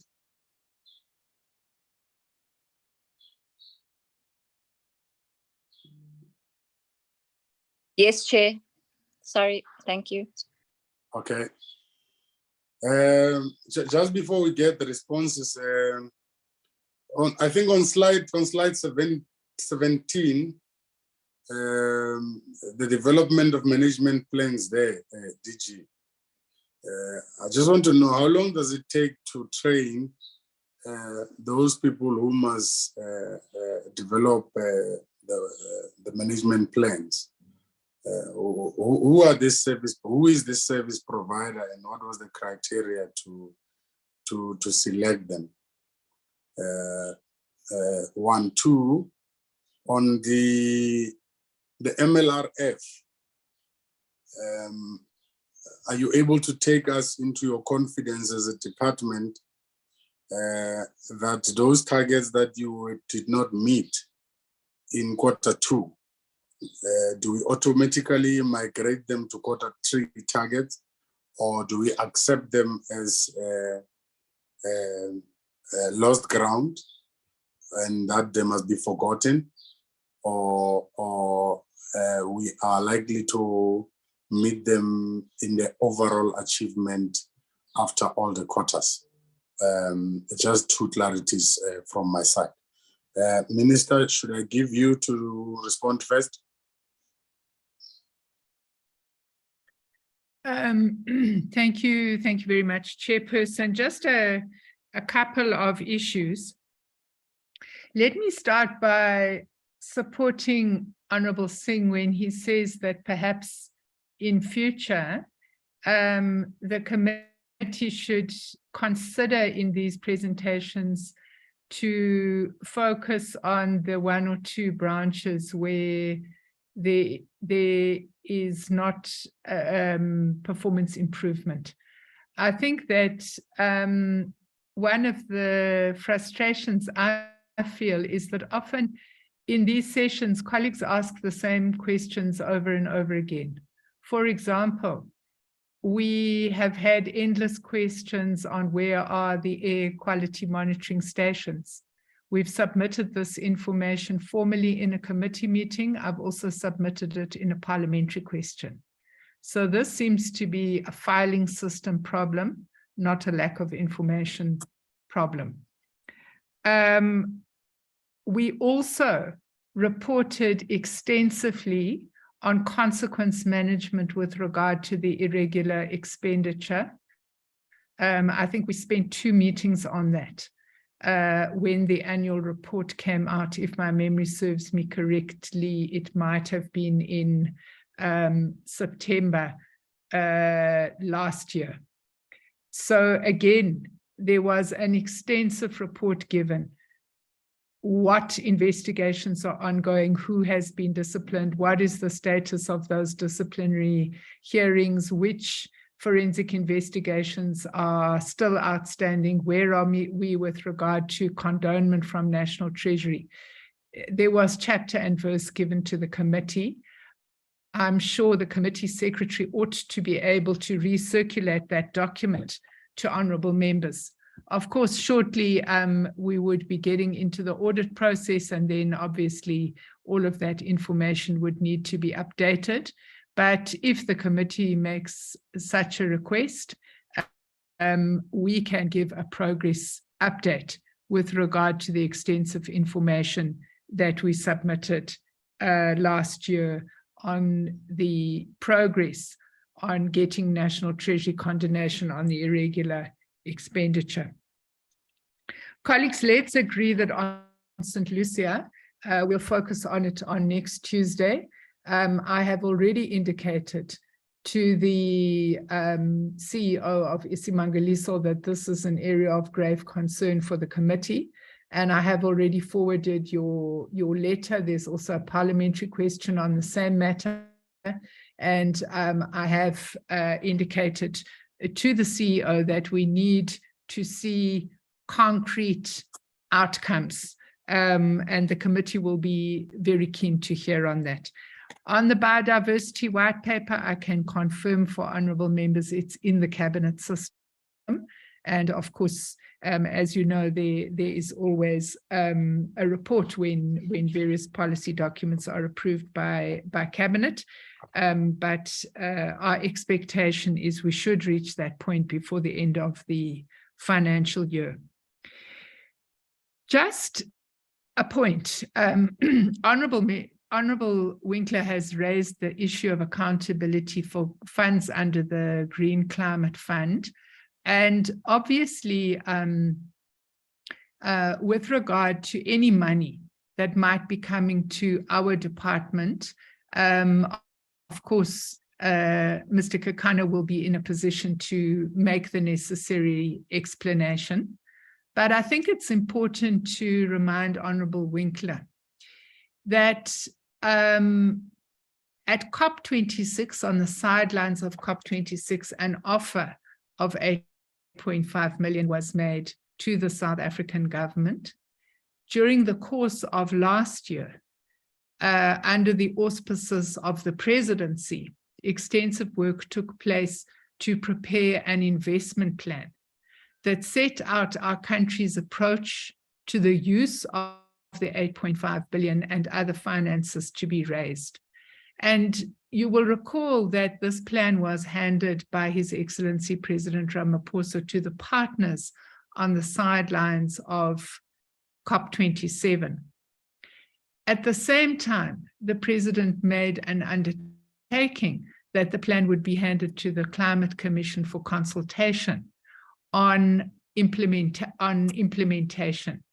And I was at the Climate Commission on Friday. I think other colleagues might have also been listening into that meeting, and we did get an update that there's been a lot of input from stakeholders on issues relating to governance, implementation, consultation, accountability, and so on.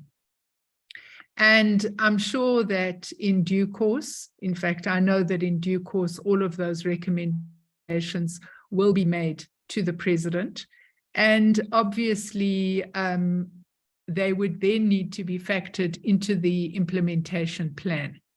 So I just think, Honorable Gwinkle, it's important for you to understand that money is not coming to our department.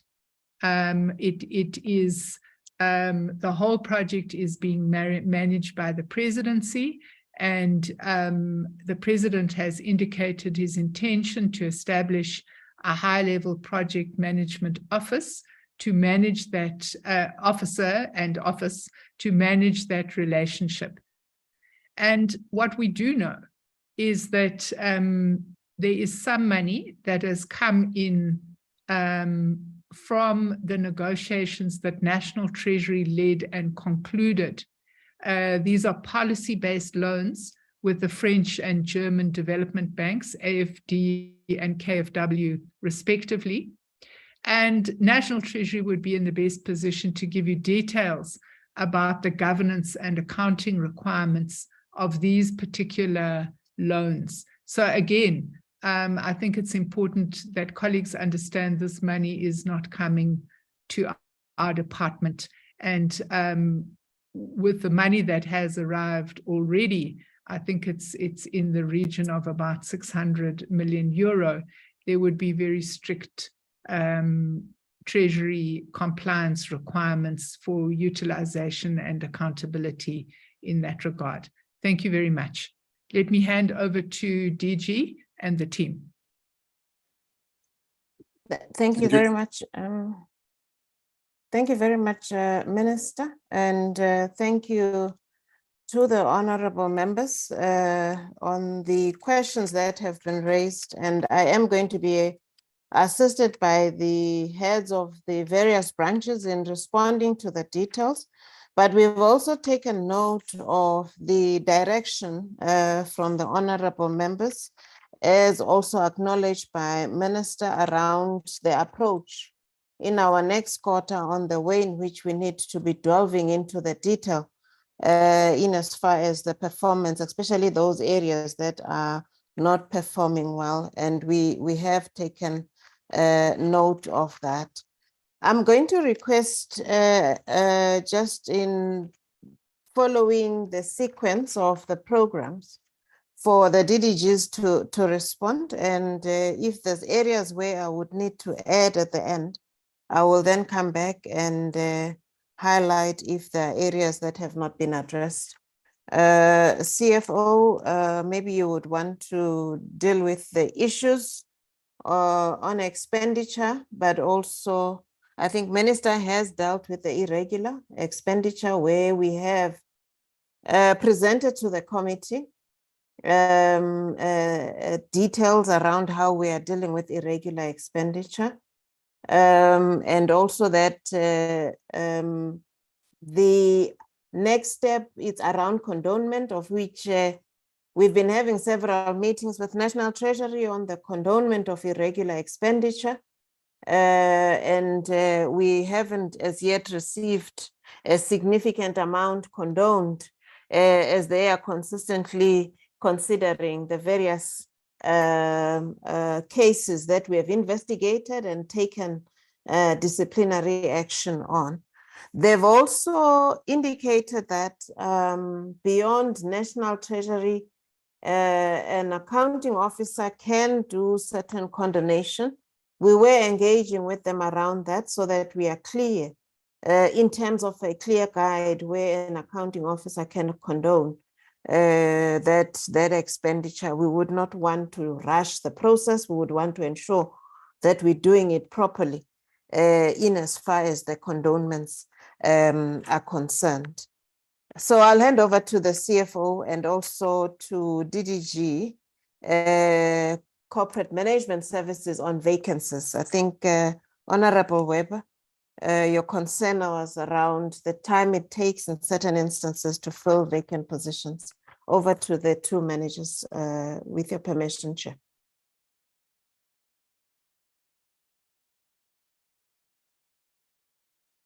Thank you, DJ, and thank you, honorable members, for the questions. I will start with the expenditure one, especially the comparison between chemicals and waste and EP, the one that was asked by the members. If you look on slide number 4, Honorable Member Weber, you will see that, yes, as much as we are flagging that EP is not moving and chemicals and waste, when you compare the 2 months, when you look at Q3, chemicals and waste has managed to reach 69% of their overall budget. That's why we're saying from Q2, there is a visible improvement plan that you can see when you're comparing the 2 programs. So as at the end of December, the department managed to achieve 73% of the overall budget in comparison to what we even achieved in Q2. So that is the status of the expenditure. On a weekly basis, we do monitor the expenditure with the departmental heads, and also the DG is leading also in that regard, whereby there are meetings that are taking place between the DG and also the branch heads to ensure that we monitor the expenditure is in line with our targets. We've taken note of the request that has been put on the table that maybe in the near future, we need to compare the comparison between the expenditure and also the APP targets. I think that slide can be provided. Then in line with the irregular expenditure question, I think the minister has addressed that part, and also the DG. Majority of the irregular expenditure, honorable members, emanate from 18-19 financial year. And I think that those details can be provided once again if required by the honorable members. But as and when those non-compliant contracts are still continuing, then we are incurring irregular expenditure, but there is a full process that the department has followed in that regard. I think those were the areas that were requested from me, DG. Thank you so much.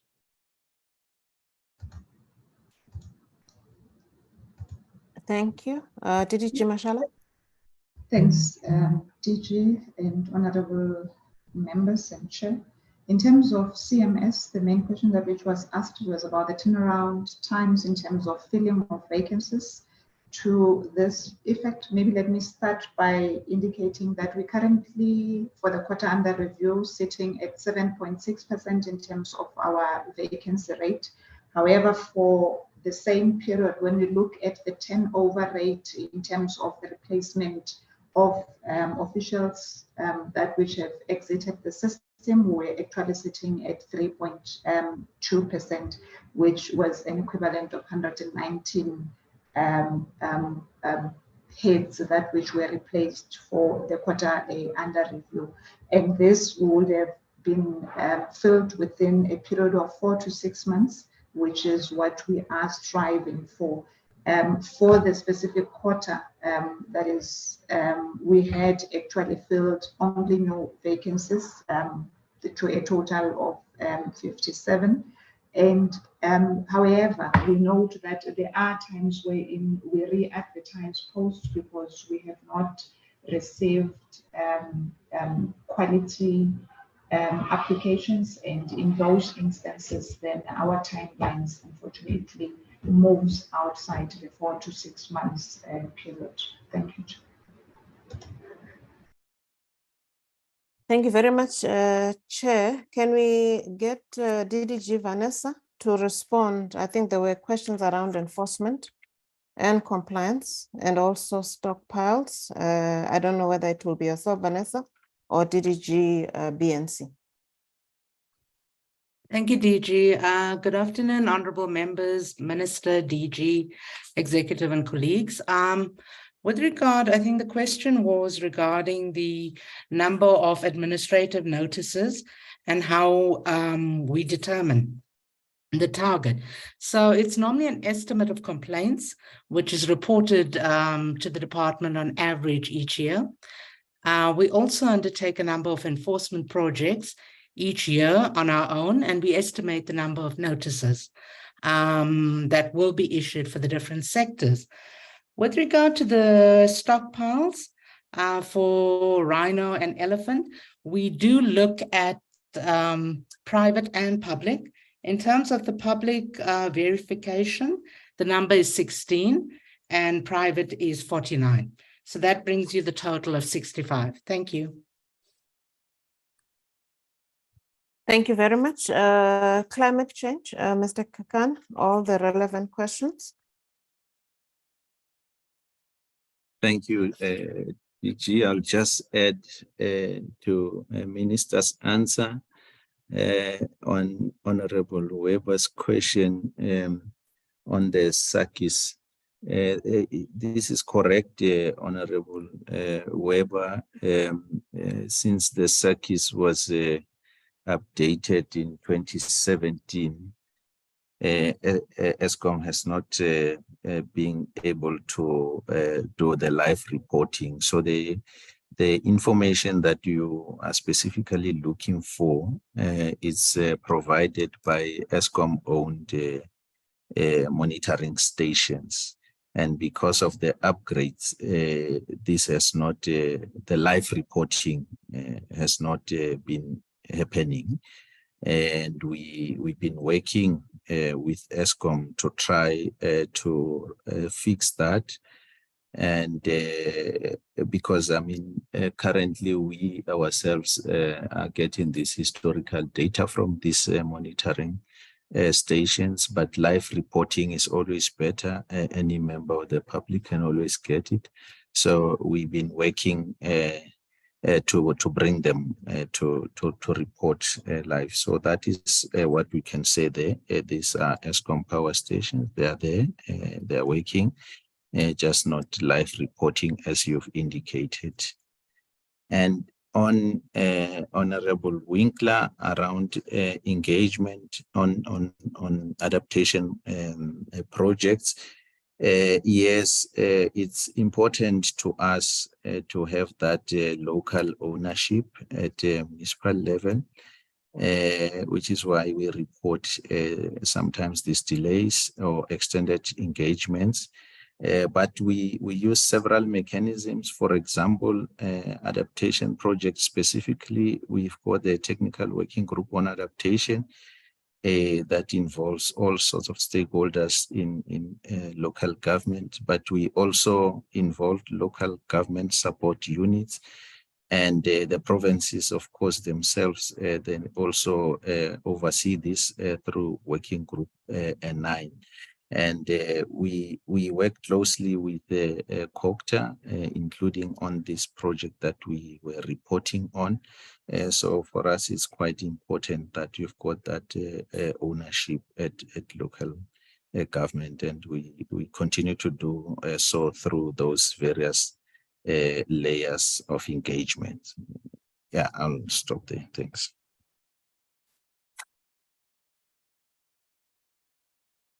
Thank you, Mr. Kekan. Dr. Naidu, consultation issues, the service provider, I think there's a number of oceans and coast matters to be responded to. Thank you, DG. Thank you, Chair. Honorable members. I think there were 3 categories of information requested. The first one was the Isimangaliso, which that will be done at the next meeting with Isimangaliso and St. Lucia management plan. Then there was the question or issue raised on the 30 by 30 target that was set at the last year's Convention on Biological Diversity meeting. This is an improvement in the, or increase in the target. So currently we were looking at 5% that went through the scientific process of identifying with our scientific working groups, consultations with the conservation NGO sector, universities, and provinces, looking at the MP additional 5% and making a case for those. Those will then enter the policy phase in the next administration phase or from next year for official consultation, stakeholder engagement on declaring MPAs or percentage of that. But we still now need to plan around the 30 by 30 and identify those areas, and we plan to do that from next year on the increased 30 by 30 target by developing a case for the additional areas for protection along oceans and coasts. The next area was the consultation on the MPA management plans. And every year, the aim is to have 1 or 2 management plans developed or reviewed. And who does this? This is a various combination of either we work with NGOs or we have donor funding on these with internal staff. We have 2 internal staff dedicated in this function. But DG Chair, if I could ask your indulgence, I could prepare a summary spreadsheet of management plans, who does them, where they are in the process, and how long each one has taken for last year, this year, and what's planned for next year. Just looking at my notes. In terms of the consultation that was done in September this year, the target was that consultations would be done and the revised management plans will develop.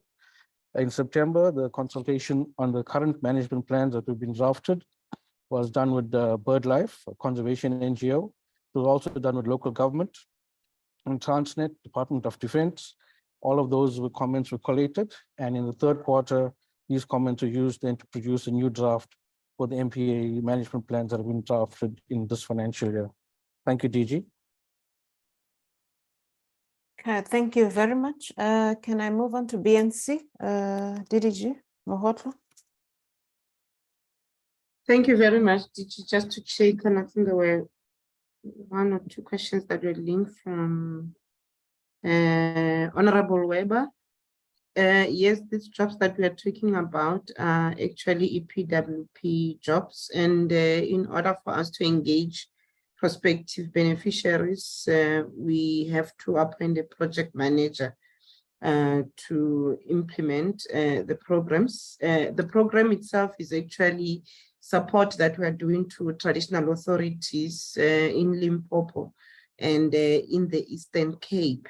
So we are appointing young people in Limpopo and Western Cape to support traditional authorities in biodiversity economy, identified areas, and they will be supporting them in areas of wildlife economy and bioprospecting. These traditional authorities have come forward to us to set aside land that can be used for biodiversity initiative, biodiversity economy initiatives. So by end of this financial year, these young people should have been engaged to support these identified 19 local traditional leaders in the 2 respective provinces. So I have responded to Honorable Weber and Honorable Winkler. Thank you very much. Thank you. Can we get Mr. Khan, environmental programs? Thank you, DG. I managed to sort out my camera, so I'm not as technically useless as I thought I was. I think there's 4 sets of questions that the honorable members raised that I probably have to respond on. Thank you, Honorable Member Weber, around the wetlands. We acknowledge how important I think an ecological service wetlands do perform. We targeted 100 to be rehabilitated this financial year. There is a list we can provide if you're interested, indicating the different stages of rehabilitation they are at. As you can imagine, it's different sorts of interventions for different wetlands that we're trying to, rehabilitate. That list can definitely be provided. I gather from Member Dlamini on the chat, maybe that's also what he was referring to in terms of the names of these wetlands. So that list can be provided. Honorable Member Winkler indicated the mechanisms that we utilize in identifying priorities for investment. Clearly, of course, based on the fact that we're dealing with environmental impacts that we want to mitigate that's impacted by invasive alien species, we have biodiversity and water management criteria ultimately that informs where we implement, imagining also, of course, that there's a lot more demand than we have resources for. So it's clearly important to prioritize where the low-hanging fruits are in terms of investing and ensuring that when you do invest there, you start beginning to see the impacts of those investments. So that's a key element of those prioritization criteria, which again, we can share with you in detail if you are interested. We engage with SANBI and a number of institutions in the country to deal with that and develop and further refine the prioritization criteria. I think the point around full-time equivalents, I think it was Member Brian that mentioned that why are we setting full-time equivalents if it seems as if we're not reaching it? Remember, these are EPWP projects. The full-time equivalence is a metric that EPWP uses as a measure to see how much work days are you giving to each of those participants. So I think it behoves on us on still ensuring that as many participants as we are employing, we give them as many days of work possible in a year. And I think that's not going to change. One particular question, I think it was from a member Modise, was regarding the steps to the non-responsiveness that we highlighted. We've had to go and re-advertise those tenders. I can report that we have evaluated the new tenders that have come in, and we're at the stage now where we'll be presenting it to the departmental BAC for approval to start in the new financial year. Thank you so much. That's as much as I picked up from the questions. Apologies if I missed anything. Thank you very much. Can I get Ms. Govender, Michelle? Thank you, DG, and thank you, honorable members, for the questions. I'll try and go through them quickly. Honorable Paulson, thank you for raising the issue, and I understand the frustration of not seeing a plan in place to reduce waste. But I must indicate that waste management is a concurrent function which sits across all the way to municipalities, and municipalities operate under the blueprint of integrated waste management plans per municipality. Provinces do the same. So there are plans in place to collect waste efficiently. There are challenges which we acknowledge and which we are assisting municipalities with to try and get maximum waste collection. We are working on reducing waste that goes to landfill through legislative and other means. I think the most recent is extended producer responsibility, where we're trying to shift the focus right up to producers who must take responsibility for their products post-consumer, so that there is recycling, there is recovery of waste, and in that way there is a reduction of what goes to landfill. So there are a number of tools that we use. We banned, for example, the disposal of e-waste, of tires, of batteries.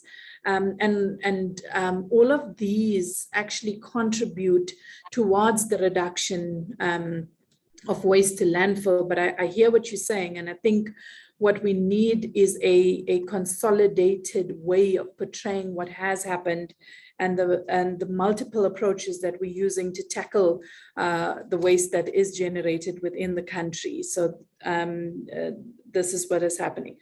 Honorable Brian, thank you for your questions and concerns in terms of the tire plan. We as well have wanted this plan to be implemented, but we have to also be careful, in terms of implementation and unintended consequences of implementation. And so we're being careful about how we actually amend that plan. So we are in version 10, I think, as a committee would know, and we have a lot of work that's gone into this, and we are also pushing from our side to get this plan implemented as soon as possible. So I do acknowledge what you indicated about there being few contractors doing recycling, we call that processing, and there are many initiatives underway at the moment to increase the capacity within the processing space. I can just indicate one aspect of what we've seen between last year and this year. In terms of processing, we've seen a 300% increase in processing when it comes to tires. But this does not obviously deal with 100% of all that is generated. And there are other mechanisms that we are actually putting in place to improve the processing side of things. We have fairly good work that's been done on collection and storing, but there as well, there are challenges, but there is work being done in that regard. Honorable Gancho, I'm hoping I got your question. The sound was not very good, but what I gathered is what you're asking is how a community is playing a role in terms of Program 7, which is waste management. And we've got a number of initiatives where communities are involved. The first, which is a really big program, is the cleaning and greening program. And this contributes not just to the waste management issues, but it also contributes to job creation within the local space, where areas are identified. And I think honorable members would have seen our minister and our deputy minister also being very much involved in some of these programs and getting down in the trenches, as it were, in terms of cleaning and greening. And this is one of our big programs which we partnered with our EP branch to carry out.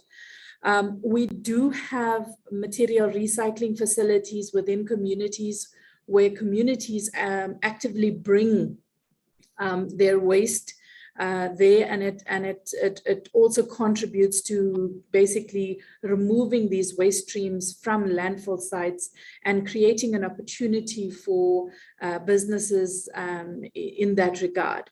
We also have informal collection, or I should say waste pickers, which we've got between 60 and 90,000 of them across the country, and they play an extremely important role in terms of waste management, waste collection, and removing valuable material from the waste streams and into the recycling space. And I think one of the focus areas under extended producer responsibility, as I indicated earlier, is that informal collectors then are acknowledged, and their role is cemented in what they do.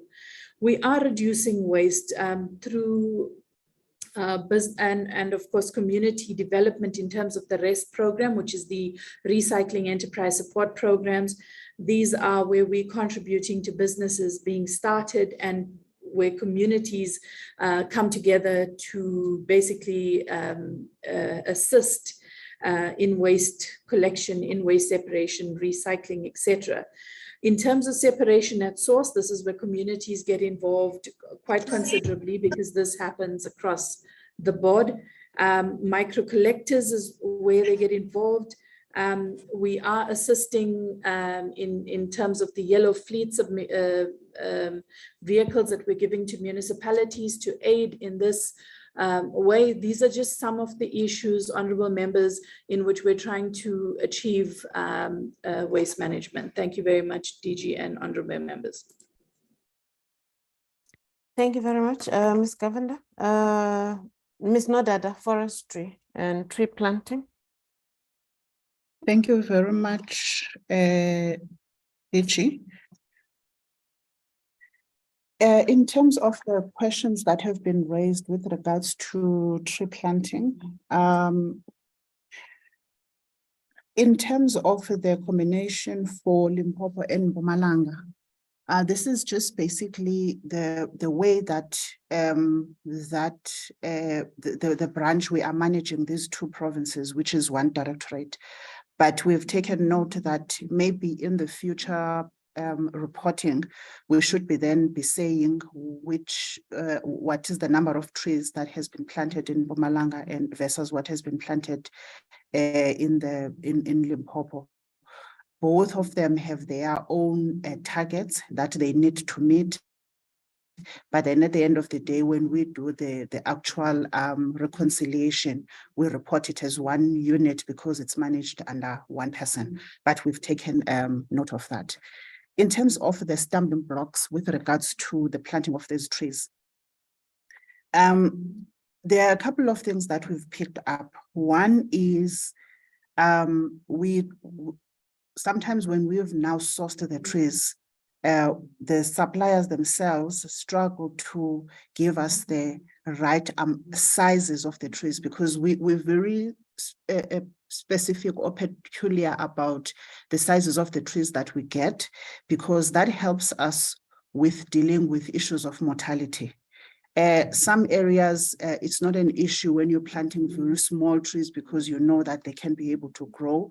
But in some areas, you do need a bit of grown trees in terms of the bag size that we specify. So by the time we get to the supplier, then they struggle in terms of sourcing those trees. And then there's always that delay with regards to the supply of those trees.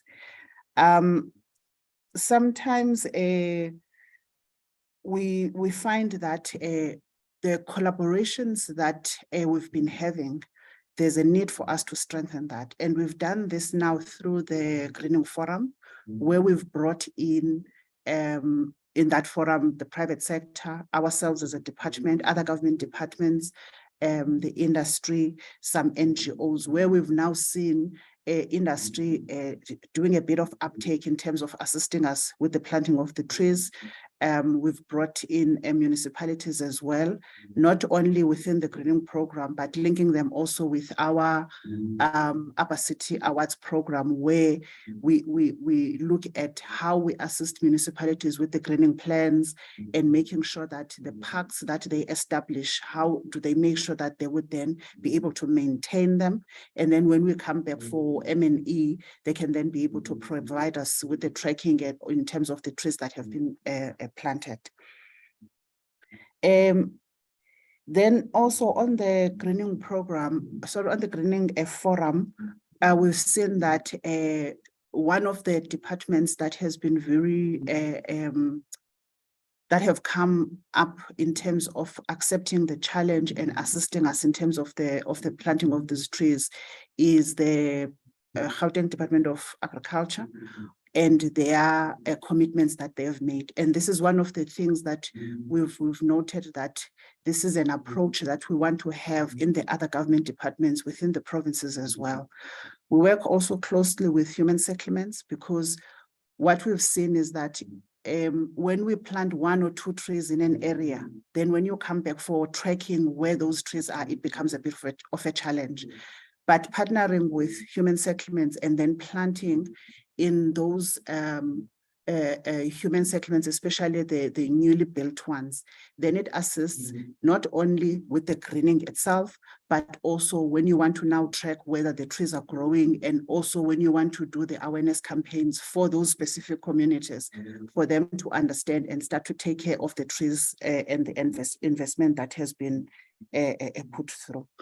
So through the collaborations that we have thus far with our partners, for the current year, we are over 800,000 trees that have been planted by the different stakeholders, and through the Greening Forum, that is where we are able to track what each stakeholder has managed to plant and where those trees are being planted. We also focus on schools and clinics. So in areas where it is easier to do the tracking, and then you can be able to see what kinds of challenges you are then experiencing. Looking at the water-wise plans, we work closely with the Agricultural Research Council and also with SANBI in terms of mapping the country and looking at which trees would be better suited for what area. So our indigenous trees obviously do better, whether the climate is not good, because they do not require a lot of water. And through this greening program, we have a percentage that we plant as indigenous trees, then we have portion that we plant as fruit trees to assist especially households in terms of not just shade, but also in terms of their food security related needs. So through the work we're doing with SANBI, we are then able to have what we call a trees of the year for each particular year when we do our campaigns. And then on a specific year, we would focus on 2 or 3 different trees where we would then create that awareness in all the communities to explain, the advantages of planting such trees, because we know those would then be water-wise trees that would be able to grow even if they do not have access to water. Yeah, I think I have covered the issue with regards to trees. Thank you very much, DG. Thank you very much, Chair. The last branch head, I think it's Fisheries Management and MLRF, who will respond to the questions that were posed on the Fisheries Management and MLRF. Over to you, Ms. Middleton. Thank you very much, DG. I'm struggling with my camera, so I will leave it off if that's acceptable. Let me first start with the question from the Honourable Chair regarding some assurance that the MLRF / Programme 9 Fisheries branch will be able to meet its annual targets. As indicated, at Q2, achievement was 50%, which is quite dismal. Q3 for the MLRF is at 80%. And we are confident that for the MLRF in its annual performance, we will at least achieve 80%, if not more. The one target that we're chasing really hard is the aquaculture development bill, which also touches on a question raised by Honourable Bryant. How far is the process and will it indeed be submitted to Parliament? So the Q4 target is that we must submit the bill to the Office of the State Law Advisor for pre-vetting. We are working with DDG Bendeman's team in drafting the aquaculture development bill. We are on draft 3 at least, so the significant progress has been made. And we do believe that we would be able to submit the draft to the Office of the State Law Advisor. Sorry, I think that's a lawnmower going past. In terms of the Honourable Bryant's comment on the small scale and support to small scale, we couldn't agree with you more. I think the small scale sector is a very significant sector that deserves our support. I can report that we've made significant, my apologies, I'm sitting in a hotel room and there's a lawnmower outside. We've made significant progress in terms of the allocation of small-scale fishing rights in the Western Cape. And in the last quarter, we have met our targets to provide training and capacity building support to small-scale cooperatives in the Northern Cape, Eastern Cape and KZN, and that is ongoing work. Honourable Bryant, in terms of the West Coast rock lobster management plan, I can confirm that the plan is ready for sign-off. However, we're currently sitting in an abalone stakeholder engagement workshop this week Dr. Naidu and myself slipped out of the workshop to attend the portfolio committee meeting, and we'll go back immediately after this session. And the reason I mention that is that I think the methodology, we're learning valuable lessons from the stakeholder engagement around abalone, which I think would be useful to do the same or adopt the same methodology with the West Coast Rock Lobster compliance strategy, because it's very important to get stakeholder buy-in rather than it just being a departmental plan. But we are on track with that. And then the last question I'm going to ask the CFO of the MLRF to respond to, and that is the question on the role or the percentage that confiscated marine products play in terms of the MLRF revenue. So over to you, CFO. Thank you. In terms of this the question, which is how important is revenue for sustainability of the MLRF, we're not really that dependent on the sale of confiscated goods, marine products, basically. What happens, we normally, when we budget, we take into consideration what happened the previous year and whatever is left, and then we do a projection for the next year in order to make it part of our planning cycle in terms of funding certain activities of the fisheries branch. So any excess amount that we do get because of we have to sell this stuff, normally at the end of the financial year, once the final audit has been done, it has to be returned to Treasury, or else we have to ask Treasury to permission to retain some of that amount for a specific purpose that we would be, for instance, using the money for. I hope I've answered the question. Thank you. No, thank you very much, Honorable Chair. I think from my side, most of the questions have been responded to, and we would want to thank the committee on some of the inputs in relation to how we improve our presentation moving forward, to provide details and to enable the committee to, engage in the details of some of the work that we are mandated to do as a department. There are areas where we are committing to provide requested information in writing. We will do that through the Minister's office so that the members can have access to all the information they have requested. I think that's all from our side, Chairperson and Minister. Thank you. See the end of Honorable Weber. Is that a follow-up? Honorable Weber? Yes, Chair, it is. Thank you.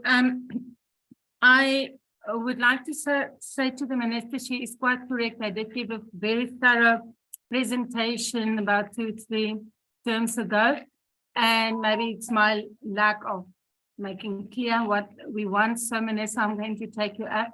We would like a follow-up of the 5 billion and where the process is and how far we have gone in progress since last time you gave us an update until now. Thank you. That will be very much appreciated. Thank you. Thank you very, very much. Oh, I see other hands. I suspect these are follow-ups. Honorable Bryant, followed by Honorable Winkler, and I think we'll close it there.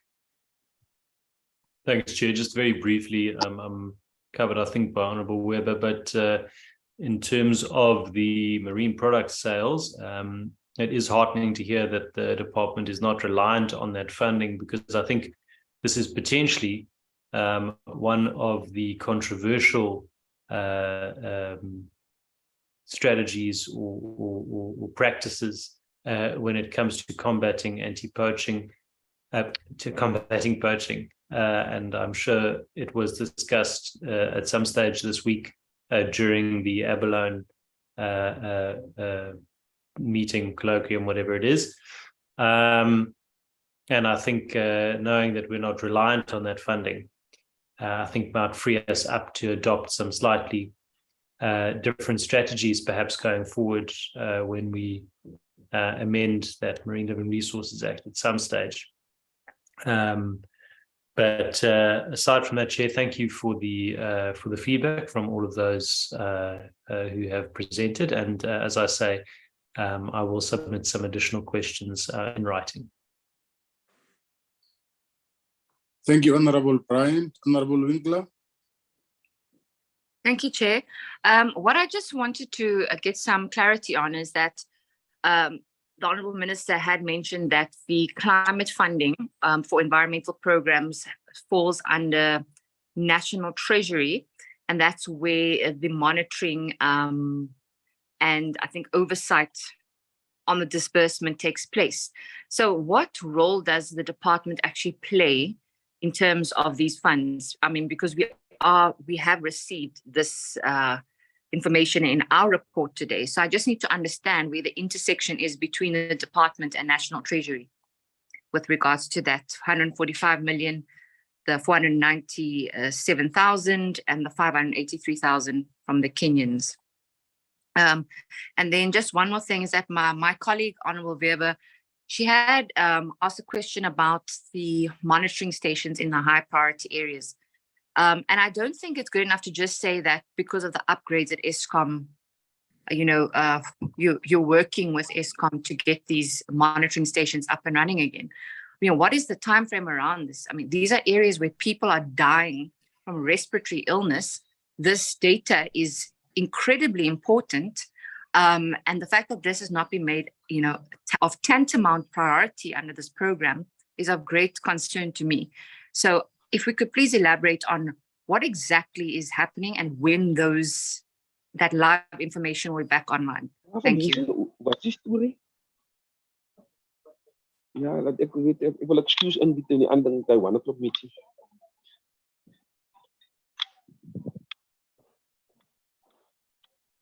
Minister Chrissy. Thanks very much. Honourable Winkler, I think that I was drawing a distinction between the Just Energy Transition Investment offer of 8.5 billion and money and grant financing, which we might be receiving as a department. I just don't want those two things to be confused. If the issues that you are referring to are not part of the 8.5 million, so Mr. Kekana can either respond to the issue this meeting, or else we can give you a full response in writing. Chair, Mr. Roy Fontaine is disturbing me.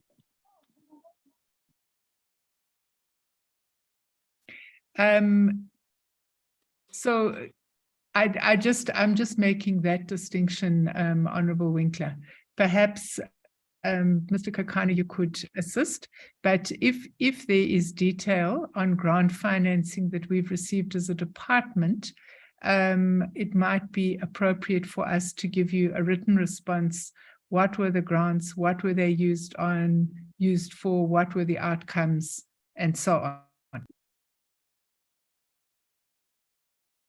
Let me hand over to Mr. Kakana. I think he can also give more detail, and also I'm not sure to what extent, Mr. Kakana, some of these issues also overlap with the presentation that Saul will be making, but let me hand over to you. Thanks, Minister. I think we can give written answers once we get the questions in writing, so that it's clear what we are saying. And on the issue of Eskom power, Eskom monitoring stations,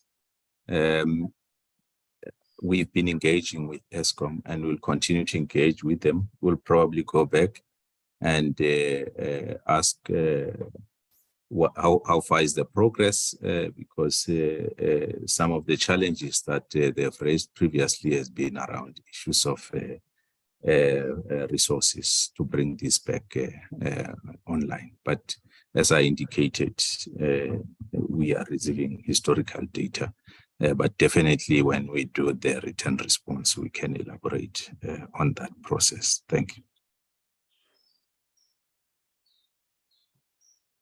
Thank you, Mr. Kekana.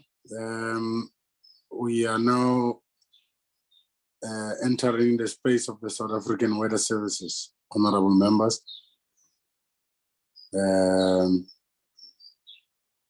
If we all agreed, can I invite the chairperson of the board, or perhaps the minister first, who will then introduce the chairperson of the board. Minister? Thank you very much, Chair. Chair, I think what is really important to highlight before we go into the SAWS presentation is that SAWS, as you know, is not an entity that historically underperforms, although in this particular situation, we have not seen the kind of performance from SAWS that we would expect to see. I mean, I think we're used to SAWS performing in the 80 and 90%. And really, this is due to an externality. And that externality is the impact of load shedding on the weather monitoring stations, some of which also double up with regard to the issue of ambient air quality. Now, one of the issues that honorable members are likely to say is, why don't we install alternative energy sources for our weather monitoring systems and our radar monitoring systems? Now, of course, that is something that can be done over a number of budget years, unless we were blessed and National Treasury was to come and give us a substantial amount of money out of the blue to install such alternative electricity generation systems. You would know, for example, and Sanbi will speak about this. Sanbi has a process to gradually, and Sandparks, to gradually take all our installations in our biological gardens and also in our national parks off the grid.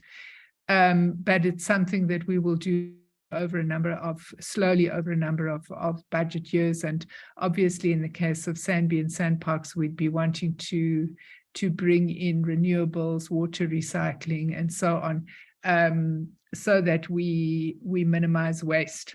Now, I don't want to go into that today because we'll have those presentations next week.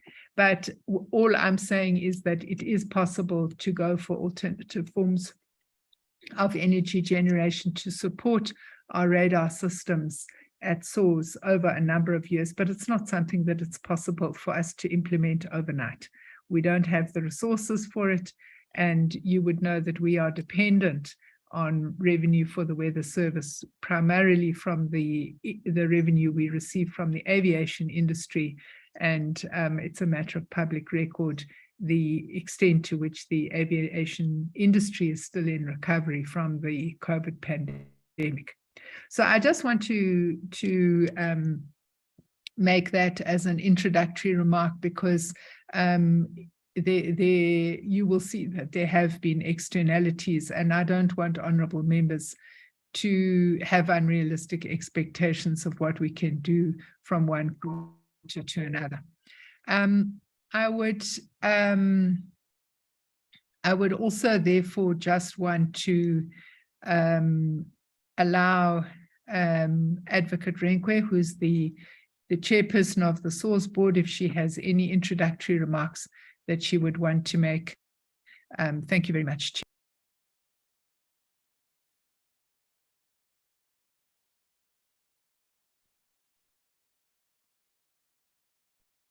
Thank you, Minister. Good day, Chairperson, members of the Portfolio Committee, Honorable Minister, Director General, and colleagues. Let me start by congratulating the chairperson on his appointment and wish him well in his tenure. In introducing the South African Weather Services Q1 and Q2 performance against 2022-2023 annual performance plan, I want to first appreciate that the entity is a science-based, service-orientated, and technology-driven organization whose purpose is, among other things, to report on and assist with mitigating the impacts of weather, natural disasters, and climate-related challenges through delivery of meteorological services to the public and to weather-sensitive industry. And not only South Africa, but also in the South African region, as the impact of weather and water scarcity continues to affect the world and South Africa in particular. The South African Weather Services has ensured that its meteorological and climatological knowledge is expanded and utilized for the benefit of the Republic, but also for the benefit of the continent at large. With me today is the Deputy Chairperson of South African Weather Services, Mr. Itani Paduli, Professor Sylvester Mpandeli, a board member and a chairperson of Special Project Committee, South African Weather Services Management Team led by the CEO, Mr. Isham Abada, the CFO, Mr. Norman Mzizi, Dr. Jonas, Executive Weather and Climate Services, Ms. Petro Decker, Executive Corporate Services, Mr. Mnikeli Ndabambi, Executive Infrastructure and Information System, and supported by Mr. Dituso Mohabi, who is responsible for strategic planning and reporting. Honorable Chairperson and members, last week as we prepared for today's presentation, a tropical cyclone Freddy has made landfall along the eastern coastal line of Madagascar on Tuesday evening and was expected to continue in a west-southwesterly direction, moving into Mozambique Channel. It was expected that Freddy would affect the northeast parts of South Africa, especially the low-felt and escapement areas of Limpopo and Mpumalanga from last Saturday until yesterday, bringing along the possibility of heavy rainfall in the order of 200 to 400 millimeters and resulting in possible widespread flooding in the Vembe and Mopane district of Limpopo. South African Weather Services, in consultation with national and provincial disaster management structures, continued to monitor development on 24/7 basis and issued regular updates in this regard across a variety of media and social media platforms. This is an example of the impact these weather services makes in the society of our Republic. Our ultimate goal is to build resilient and safer communities. I must say, Chairperson, South African Weather Services also has the greens, reds, as well as the yellows in our presentation. For the period under review, South African Weather Services achieved 80.77% in the first quarter, while in the second quarter performance unfortunately regressed to 66.67%. Areas of concern for the entity which led to the poor performance results achieved in the second quarter relate to undesirable performance of our observation infrastructure. The national energy challenges did not spare the entity in the second quarter, as severe load shedding plagued the country from September 2022. The frequent power outages caused infrastructure performance instabilities in our peripheral equipment, such as the uninterruptible power supply, backup generators, as well as communication networks. Furthermore, load shedding has led to increased diesel procurement and consumption to cushion the impact of power outages. This financial impact is indeed undesirable over the long run. The air quality stations in the high-felt priority area experienced a cumulative total of 1,477 hours, which is 62 days of downtime due to load shedding. The Val priority area network experienced a cumulative of 3,528 hours, which is 147 days of downtime due to load shedding. While station in the Waterberg Bujanala network experienced a cumulative total of 771 hours, which is 31 days of downtime due to load shedding during this period. This reality means we're unable to adequately report air quality information onto the South African Air Quality Information System for decision-making by individuals and authorities alike. Despite these challenges, the entity has been able to issue warnings. In response to the challenges, the entity has put measures in place to address challenges facing the observation infrastructure, inclusive of, among others, appointing a panel of service provider to assist the radar network with preventative and corrective maintenance of air conditioning system, diesel generators, and fuel supply, uninterrupted power supplies, and automatic voltage regulators. We are also procuring 150 LTE modems for improved network communication of data from the automatic weather and rainfall stations as well.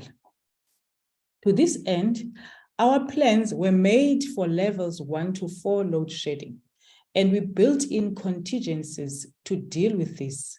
However, because of the rapid increase in the number of hours that load shedding increased by, that is stage 5 and stage 6, we then had to start the process to build in even further contingencies to deal with the increased power outages. However, it appears that we are constantly chasing a moving target, and we'll now have to plan for levels 1 to 7, as well as 1 to 8, if media reports are to be believed. The Honorable President of the Republic of South Africa, Mr. Cyril Ramaphosa, mentioned his intention to announce a national state of disaster due to the energy crisis in his SONA of 2023. Subsequently, he also indicated that there would be a consideration for certain critical infrastructure to be exempted from load shedding. A government notice was issued regarding the classification of national disaster for the impact of severe electricity supply constraints. We immediately engaged to identify our critical facilities which are necessary for the provision of essential services for possible exemption from load shedding. And South African Weather Services motivated for 3 of its weather radar sites identified as priority sites to be exempted from load shedding. This is to ensure minimal disruption of weather services, more especially during severe weather events and/or rainfall season. Please note that we also included the rest of the radar network in our request, as it serves as an essential tool related to weather matters, and it would be most pleasing for the entire radar network to be exempt from load shedding. Chairperson and members of the Portfolio Committee, please allow me to request the Chief Executive Officer and the Chief Financial Officer to present the summary of South African Weather Services performance for the first and second quarter of 2022-2023 financial year. Thank you. Thank you, Chairperson. Thank you very much also for the words of gratitude. Without further ado, Isham Abada, CEO, welcome. Thank you very much, Chair, Honourable Members, Minister, Deputy Minister, the DG and colleagues. I hope you can see my face. My video is on. but let me then proceed with the presentation. Chair, if with your permission, I'll focus on the first quarter performance and then the second quarter performance. I'll then focus on the amber sections as well as the red sections, as those are the problematic areas. And I will then only focus on the second quarter because the areas that are covered in the first and second quarters are substantially the same. Can we move to slide 2, please? Thank you. Chair, that just gives an indication of the first quarter performance. You'll see there that overall we had an 80.77% performance.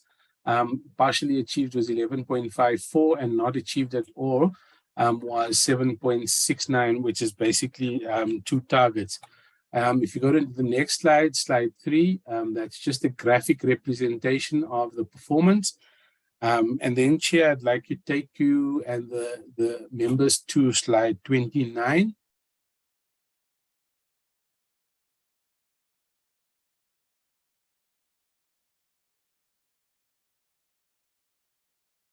Thank you. This slide, Chair, is then the performance of the second quarter of the year. You'll see there was a substantial drop in terms of the percentage that was on target, and the Chair has addressed it as well in her opening remarks. We've got work in progress that's moved up substantially, and the off-target 2 still stay the same. Next slide, slide 30. Once again, just a graphic representation. And then I'd like to go to slide 40. That's the first area of non-performance. Thank you. In terms of this area, it's the percentage availability of automatic weather stations. We've missed this target, Chair, by 2%. The target is 85%. We've achieved 83%. Then can we go to slide 41, please? In terms of this slide, slide 41 relates to the percentage availability of our global atmospheric watch infrastructure. Once again, we have a target of 85%, Chair, and we achieved 81%. So we were 4% off target. It was once against load shedding and one of our machines, which we've subsequently replaced. Can we go to slide 42, please? Thank you. In terms of slide 42, this is one of the major areas, Chair, where we haven't performed. The target there for our radar infrastructure network was 75%. It dropped to 64%, and that 64% was a 7% drop from the first quarter. Once again, it's the challenges around power interruptions, and the Chair's also mentioned some of the actions that we are putting in place to deal with them, at least in the interim, and subject to the longer term plans as indicated by the Minister. Can we then move to slide 44, please? Thank you. This is once again the percentage of priority area air quality stations that are available on SAQUIS. The target there was 80%. Once again, we only achieved 71%. There's been numerous challenges specifically in our priority areas. For example, the Highveld, we had 62 days of downtime due to load shedding. In the Vaal, we had about 147 days of downtime due to load shedding. And Waterberg, Bojanala, we had about 31 days. And it's once again power-related issues that we will address in the short to medium and longer term as well. Slide 49 is the next area of underachievement. Chair, we didn't achieve our target in terms of revenue generation. We lost the revenue from some of our major partners due to them losing some of their big clients, and we're hoping to get for them to get additional clients so we can then move that revenue up a little bit. In terms of slide 50, which is the next slide, our workplace skills plan, we missed that by 2%. We had a bit of a problem with our procurement processes. in terms of finding suitable service providers within the available budget. But we're hoping that we'll meet that target. Next slide, slide 51.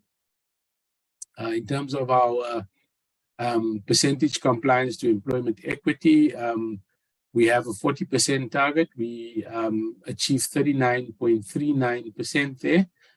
Once again, we are quite confident we'll achieve the target. Next slide, slide 52, is the two areas where we haven't achieved. And the first one relates to the number of youth in internships and learnerships. We are looking at the placement of forecasting internships in the fourth quarter of the financial year. So it coincides with the curriculum year. And the placement of the remaining numbers in the forecasting internship is planned for the fourth quarter. When we also look at how we review our indicators so it doesn't keep coming up as red. We may just show it as a fourth quarter indicator in future. Then the next one where we haven't achieved was placements in work integrated learning, but specifically people with disabilities. We advertised for people with disabilities. We did not receive any applications. We also contacted several NGOs that do these placements without success.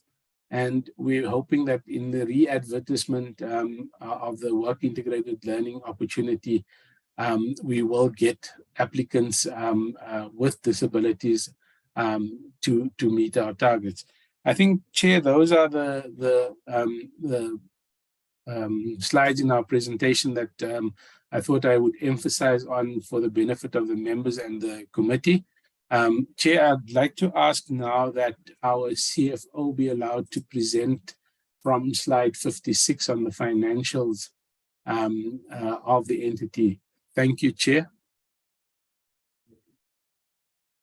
Thank you, CEO. Good day, Chair and honorable members, honorable Minister, Deputy Minister, DG.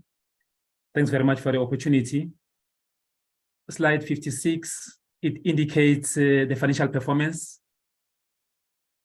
As we can see, for the second quarter, we're sitting with a deficit of 55 million. In quarter one, the deficit was 29 million, as we saw in slide 25. This is mainly due to the low revenue.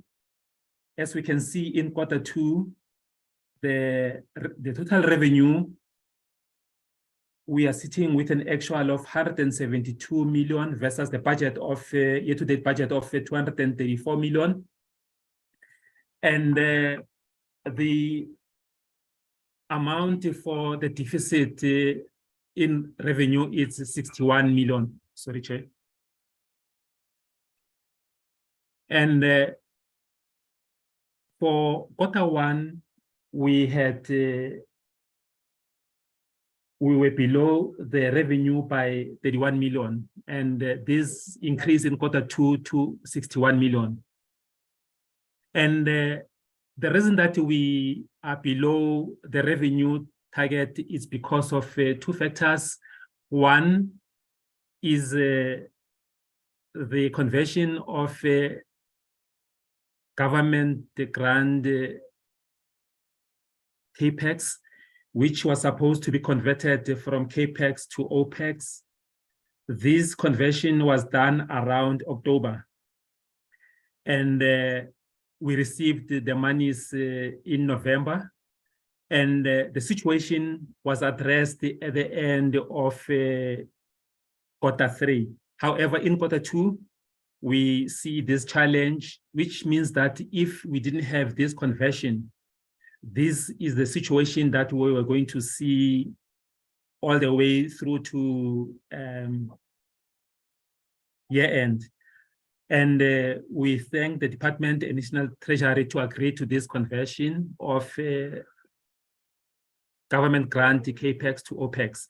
I must also indicate, Chair, that We also like to thank the Department and National Treasury. They came to party for the following year, for 23, 24, and 24, 25, whereby they assisted us to make sure that we don't have this challenge of converting the much needed money for CAPEX from where we had to convert part of our CAPEX monies to OPEX.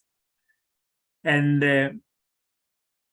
the next slide, Chair, it indicates the details of our revenue. The next slide, please, which is slide 57. It indicates the details of our revenue. As you can see, Chair, in terms of the government grant capital expenditure, we are below target by 50 million. And then this is due to the fact that we had a backlog in procurement because of that Constitutional Court case where we could not procure until June. And hence we started procuring items from June onwards. And as you can see that the actual amount is 2 million. I must indicate that this situation, come Q3, it has been addressed. And now the results for Q3 show much improvement as compared to these results of Q2. However, at the end of Q2, in terms of the revenue, we were below the budget by 61 million. Thank you. The next slide, please. The next slide covers what I've already presented, and it gives some narration in terms of the areas where we were below budget versus areas where we're slightly above budget. Chairperson. This has been covered. Thanks very much, Chair. Honorable Singh. I didn't know the presenter was ending, but sorry to disturb the presenter. I just wanted clarity on the slides 56, 57, where he's got the forecast I think in the second last column. He's got 21, 22. Is that the correct years?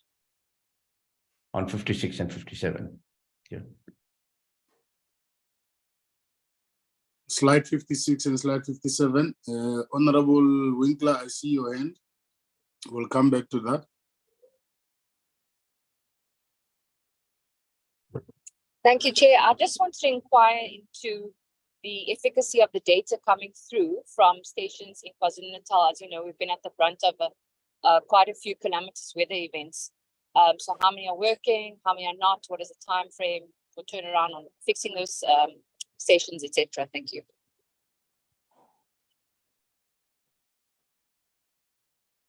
Okay, Honorable Singh, were those the only questions you wanted to raise? No, Chair, that was just a question for clarity while I saw that slide. But the other question, Minister, I accept your remarks about the extraneous factors that impacted on the functioning of, SOARs.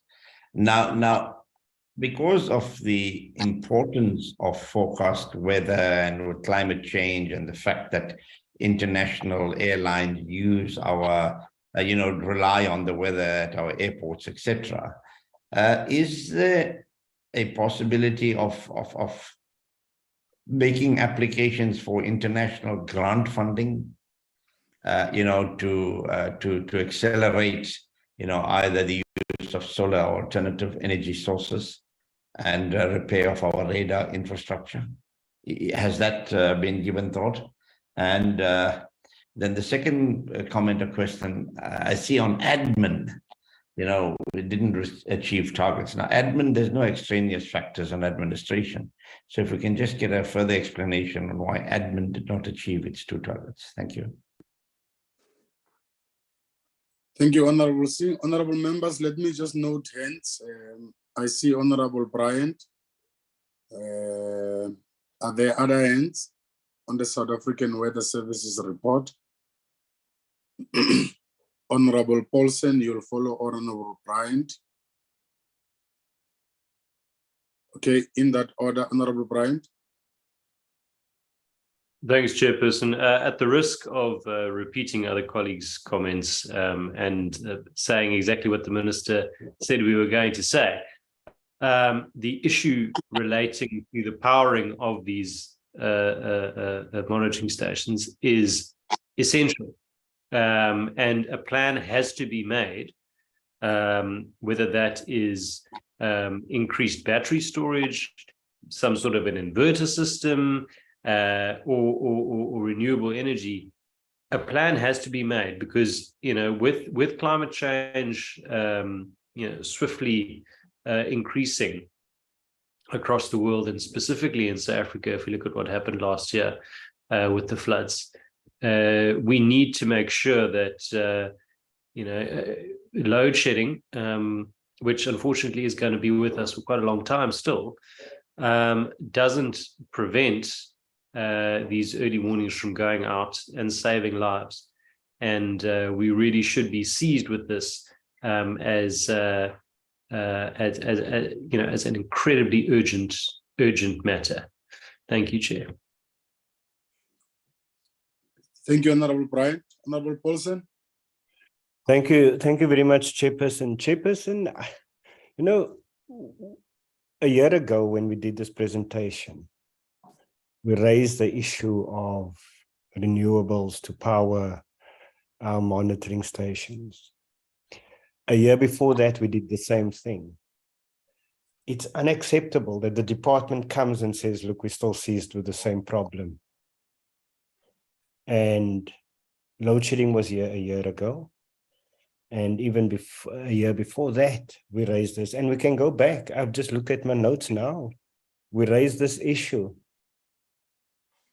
to Mr. Abada a year ago, and he can vouch for it.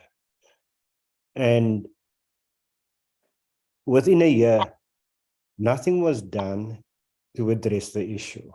That is totally unacceptable. Now, if Mr. Abada or the South African Weather Services is not getting any support from the Minister in ensuring that we can deliver this critical service, it affects everything. We need to know that the effect those meteorological conditions have on the lives of people. There's aeronautics that depends on these services.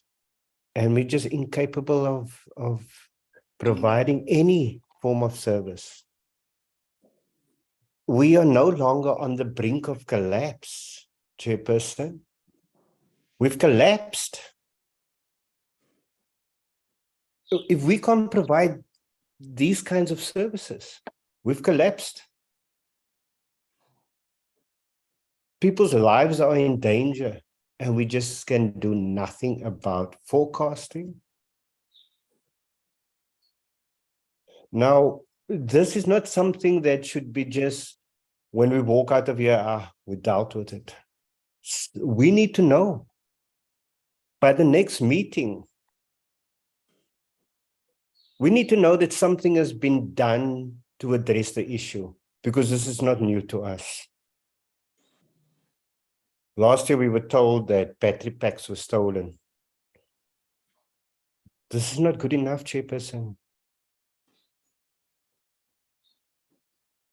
Something must be done here. Now, we need to know that there's a plan in place to address this and give it the urgency it requires.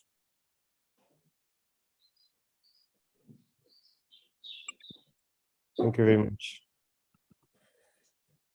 Thank you, Honorable Paulsen. Can we note further hands, honorable members, to engage the presentation from the South African Weather Services?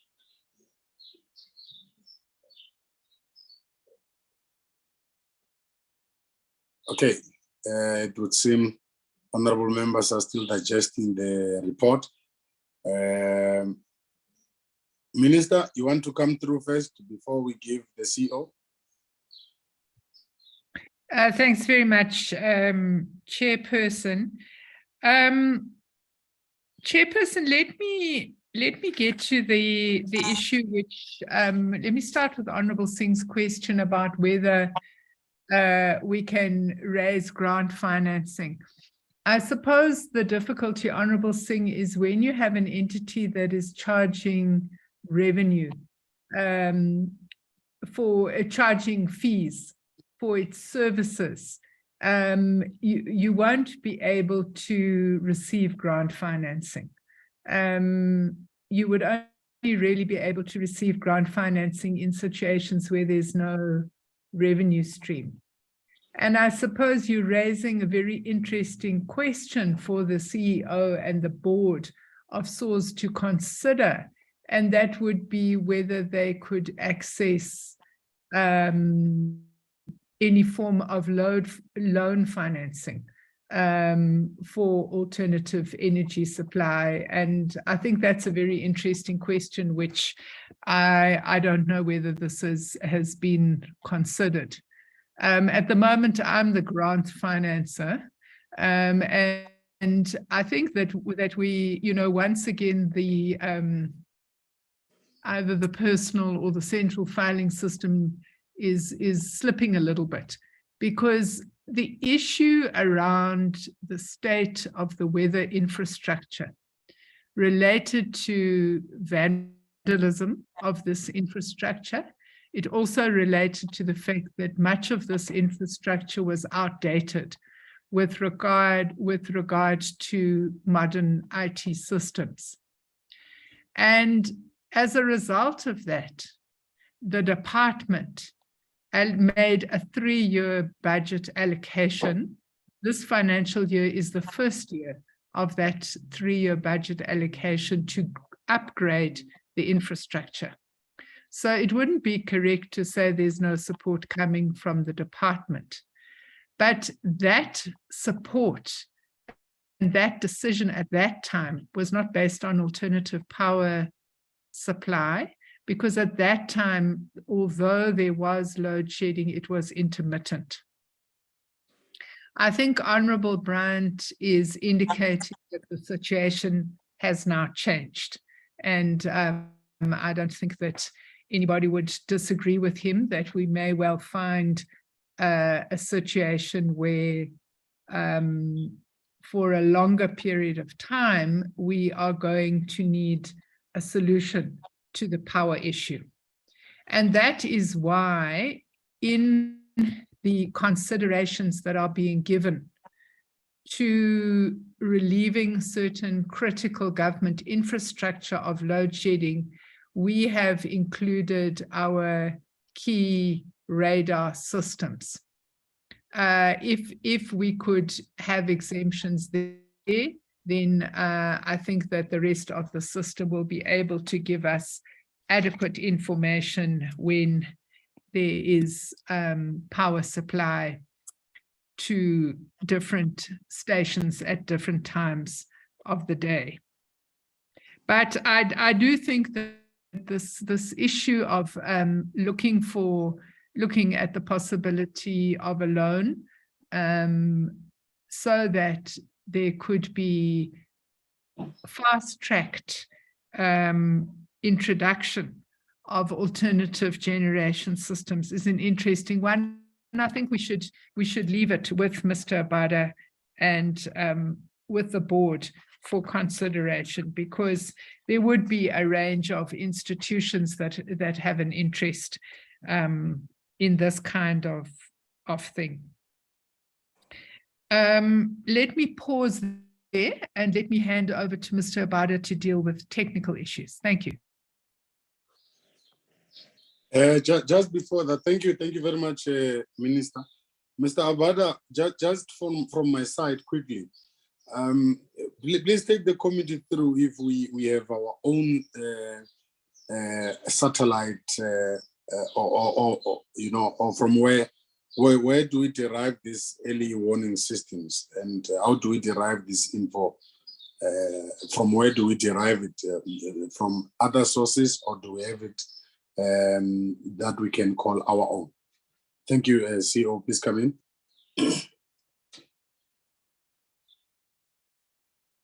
Thank you, Chair. Chair, in terms of the data sources, and I'll start with yours because I think it covers some of the questions that were asked by Honorable Winkler and also Honorable Bryant, and it gives maybe a better sense of the infrastructure that's used to do forecasting. So we've got several sources of information that we use for weather forecasting. Obviously, among them are our radars, and we've already indicated that we've been having quite a bit of issue in terms of those. The radars are not, however, the only source of information that we use for forecasting, although it's one of the better pieces of equipment that we can use for that purpose. We also have a lightning detection system nationally, and we've also got one of the sites in one of our neighboring countries. That is also an integral part to how we actually do our forecasting. Then we have automatic weather stations and automatic rainfall stations.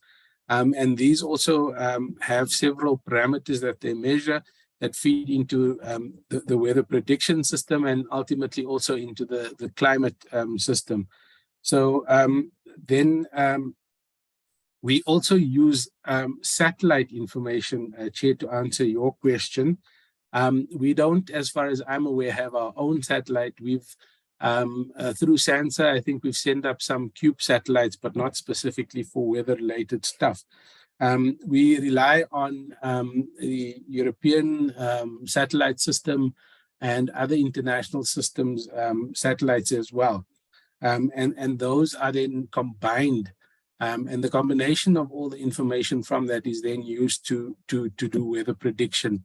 So in terms of that, we have not faltered in any way in terms of issuing our warnings timelessly or at all. So, for example, I think it was Honorable Singh that mentioned the issue around airports, and then also Honorable Polster. Just to indicate that we are signatories to an international convention in relation to aviation and aviation weather as well. So they set the standards and they set the bar for the forecasting requirements for aviation. And I'm proud to say, Chair, that we have met and exceeded those for the last couple of years. So we're actually doing quite well in terms of our aviation forecasting. Then the issue that was raised by Honorable Singh around the admin targets, there were two where we hadn't met them, Honorable Singh. The first one, we indicated that we wanted to align the appointment of interns with the start of the curriculum year. So it's not as if we're not going to meet the target. We will meet the target. It's just the alignment with the curriculum year. That was for the first one. The second one is a little bit more difficult, Honorable Singh. That's the issue around people with disabilities. And as we indicated, we have advertised these posts requesting that people with disabilities apply for these posts. And we've even gone out to request NGOs that deal with these types of matters to assist us in recruiting people within the organization so that we can meet those targets. And then in terms of our plan, there is definitely a longer term plan in terms of how we deal with load shedding. And it's also, it's going to probably be with us for a while. So Honorable Polser, just with respect, we cannot say that nothing has been done. If you look at the performance of the entity in relation to last year, for example, and the previous year, you will see that there was almost a 12% jump in performance. So remember that the year before we had started and indicated that we are putting in place certain interventions. Those interventions were put in place. Similarly, last year we put in place additional interventions. And as our chair indicated, Honorable Paulse, we started on the premise that we're going to be load shedding at levels 1 to 4. And we planned for those, and we put in place contingency measures to deal with those levels of load shedding. You will see also that if you look at our first quarter performance, it's above 80%, and that could only have happened with the interventions that we had put in place. If you look at the second quarter, that's when we went to load shedding stage 6. And obviously there we need additional diesel, and we need additional backup generators to the backup generators as well. So those are just some of the issues that we have to contend with as a result of the increased load shedding. We must admit, Honorable Paulse, that we also are fully and completely aware that our meteorological abilities, people rely on them for their lives and their livelihoods. And I certainly would not want that on my conscience. So rest assured, Honorable Paulse, that we will do everything in our power to make sure that we meet our obligations to the citizens of this country. I think as far as aviation goes, Honorable Paulse, we have and we continue to meet the requirements, both national and international requirements, reporting requirements, especially in terms of aviation, because they also, once again, it's a situation where we are dealing with people's lives, and the ability for planes to take off and land depend on the information that we supply them. So, for example, if we look at our terminal aerodrome forecast, those we've surpassed the international standards for a long time, and we're hoping to maintain that going forward. We can, if necessary, provide specifics around that, but we've been doing extremely well, especially on the aviation side of things. As I indicated, there's certain aspects of our infrastructure that we're battling with, and hopefully in the longer term, we'd be able to deal with those. Thank you, Chair.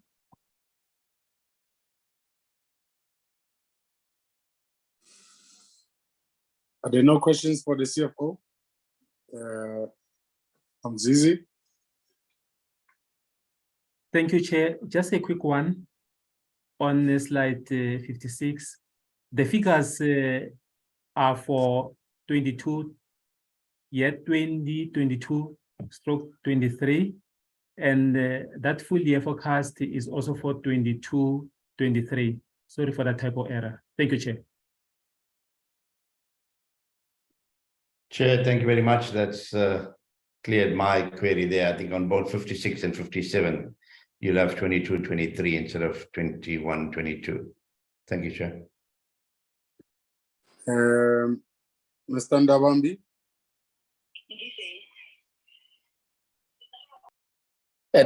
Thank you, Honorable Chair.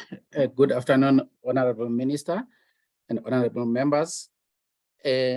I think the question that was asked from the start in terms of a station in KZN, I assume the member was referring to the air quality station. That station is managed by the local authorities. If the member was referring to the air quality station that has been done for a while, I hope that was the correct one. And also just to add, honorable members, as Honorable Chair was asking, what do we have as our own, where we derived our early warning system. So the observation infrastructure, honorable members, is a foundation and a competitive edge of a national meteorological service. That's how we differentiate ourselves. So I think the investment that we have on the automatic weather station, automatic rainfall stations, is actually also helping to ingest into these numerical weather prediction models. Hence, our warnings are still on top, members. To the extent that we've been also assisting in the SADC in terms of enhancing the observation network. As we speak, we are a peer advisor in supporting Mozambique, a program facilitated by WMO and also funded by WMO partners. So we do still maintain that competitive edge. It's just that the difference with this infrastructure, that is the radar, your lightning detection network, your satellite, but ours is the radar and the LDN. They are the key to the very short range forecasting and accurate forecasting, more especially with an increasing flash flooding in our country. And also, Honorable Minister, we did think about this possible public-private partnership, but we're not really having any information on that. So part of our medium term is to request information. We've already crafted, and engaged the board members in that, just to look in the medium term. But in the very short term, members, in the budget for this coming financial year 2023-2024, we've already added for the initial stage in terms of the alternative source of energy, more especially for our radars, because we have been doing it for automatic weather station and automatic rainfall station already in terms of solar energy. But now, as we start the first quarter, we'll be starting now with our radars as we have prioritized them. We'll start with 2, budget is allowing that. And then now, as we plan for the outer years, we are already including also with this minimum budget we have, because we've also recognized that we might be in this situation for a longer period. Thank you, members. Honorable C. Yes, Chairperson. No, thank you very much, and thank you for the last response. Could we, as a committee, get a copy of that plan that is being considered to rectify the situation of load shedding and other energy? So when we look at the plan, we probably can come up with other ideas and see whether, you know, there needs to be a sense of urgency. Thank you.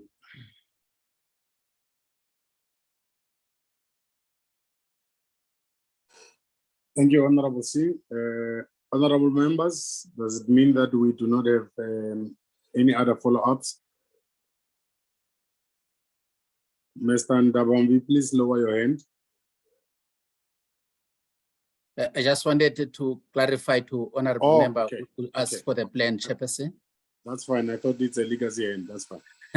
No, thank you very much. No, I know we need to adhere to a turnaround time for the plan. So the plan is in parallel with the budget process. So it's still going to be adopted. I think there's a scheduled board meeting to adopt it. So it's not adopted yet, members, so that you don't think we've delayed. So can I request the members, we share the plan end of the month or early in April once it has been formally adopted. But in terms of the budget, we've also catered for that, if that is acceptable, members. Thank you.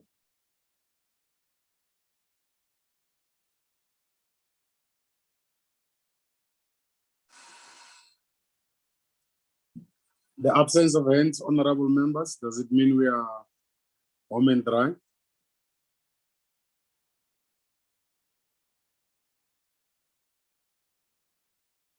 Okay, I do not see further hands.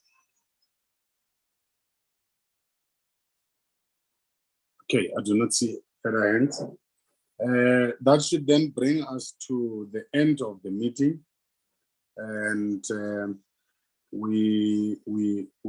know honorable members still need to travel, some of them to Parliament for the plenary that is sitting now at 2 o'clock. I want to take this opportunity to thank the minister and the team led by herself and the DG and the honorable members and all the participants here. We hope that this meeting was fruitful and that everything else that has been said here has been properly recorded, and that there will be strategic improvement on the report next time when we meet, and issues that have been requested to be clarified in writing. I want to further request that the committee secretary be informed so that in the absence of responses, we are also able to raise them and make necessary follow-ups with whoever might have deposited or must respond to those questions. With that being said, honorable members, once again, thank you, and the meeting is adjourned.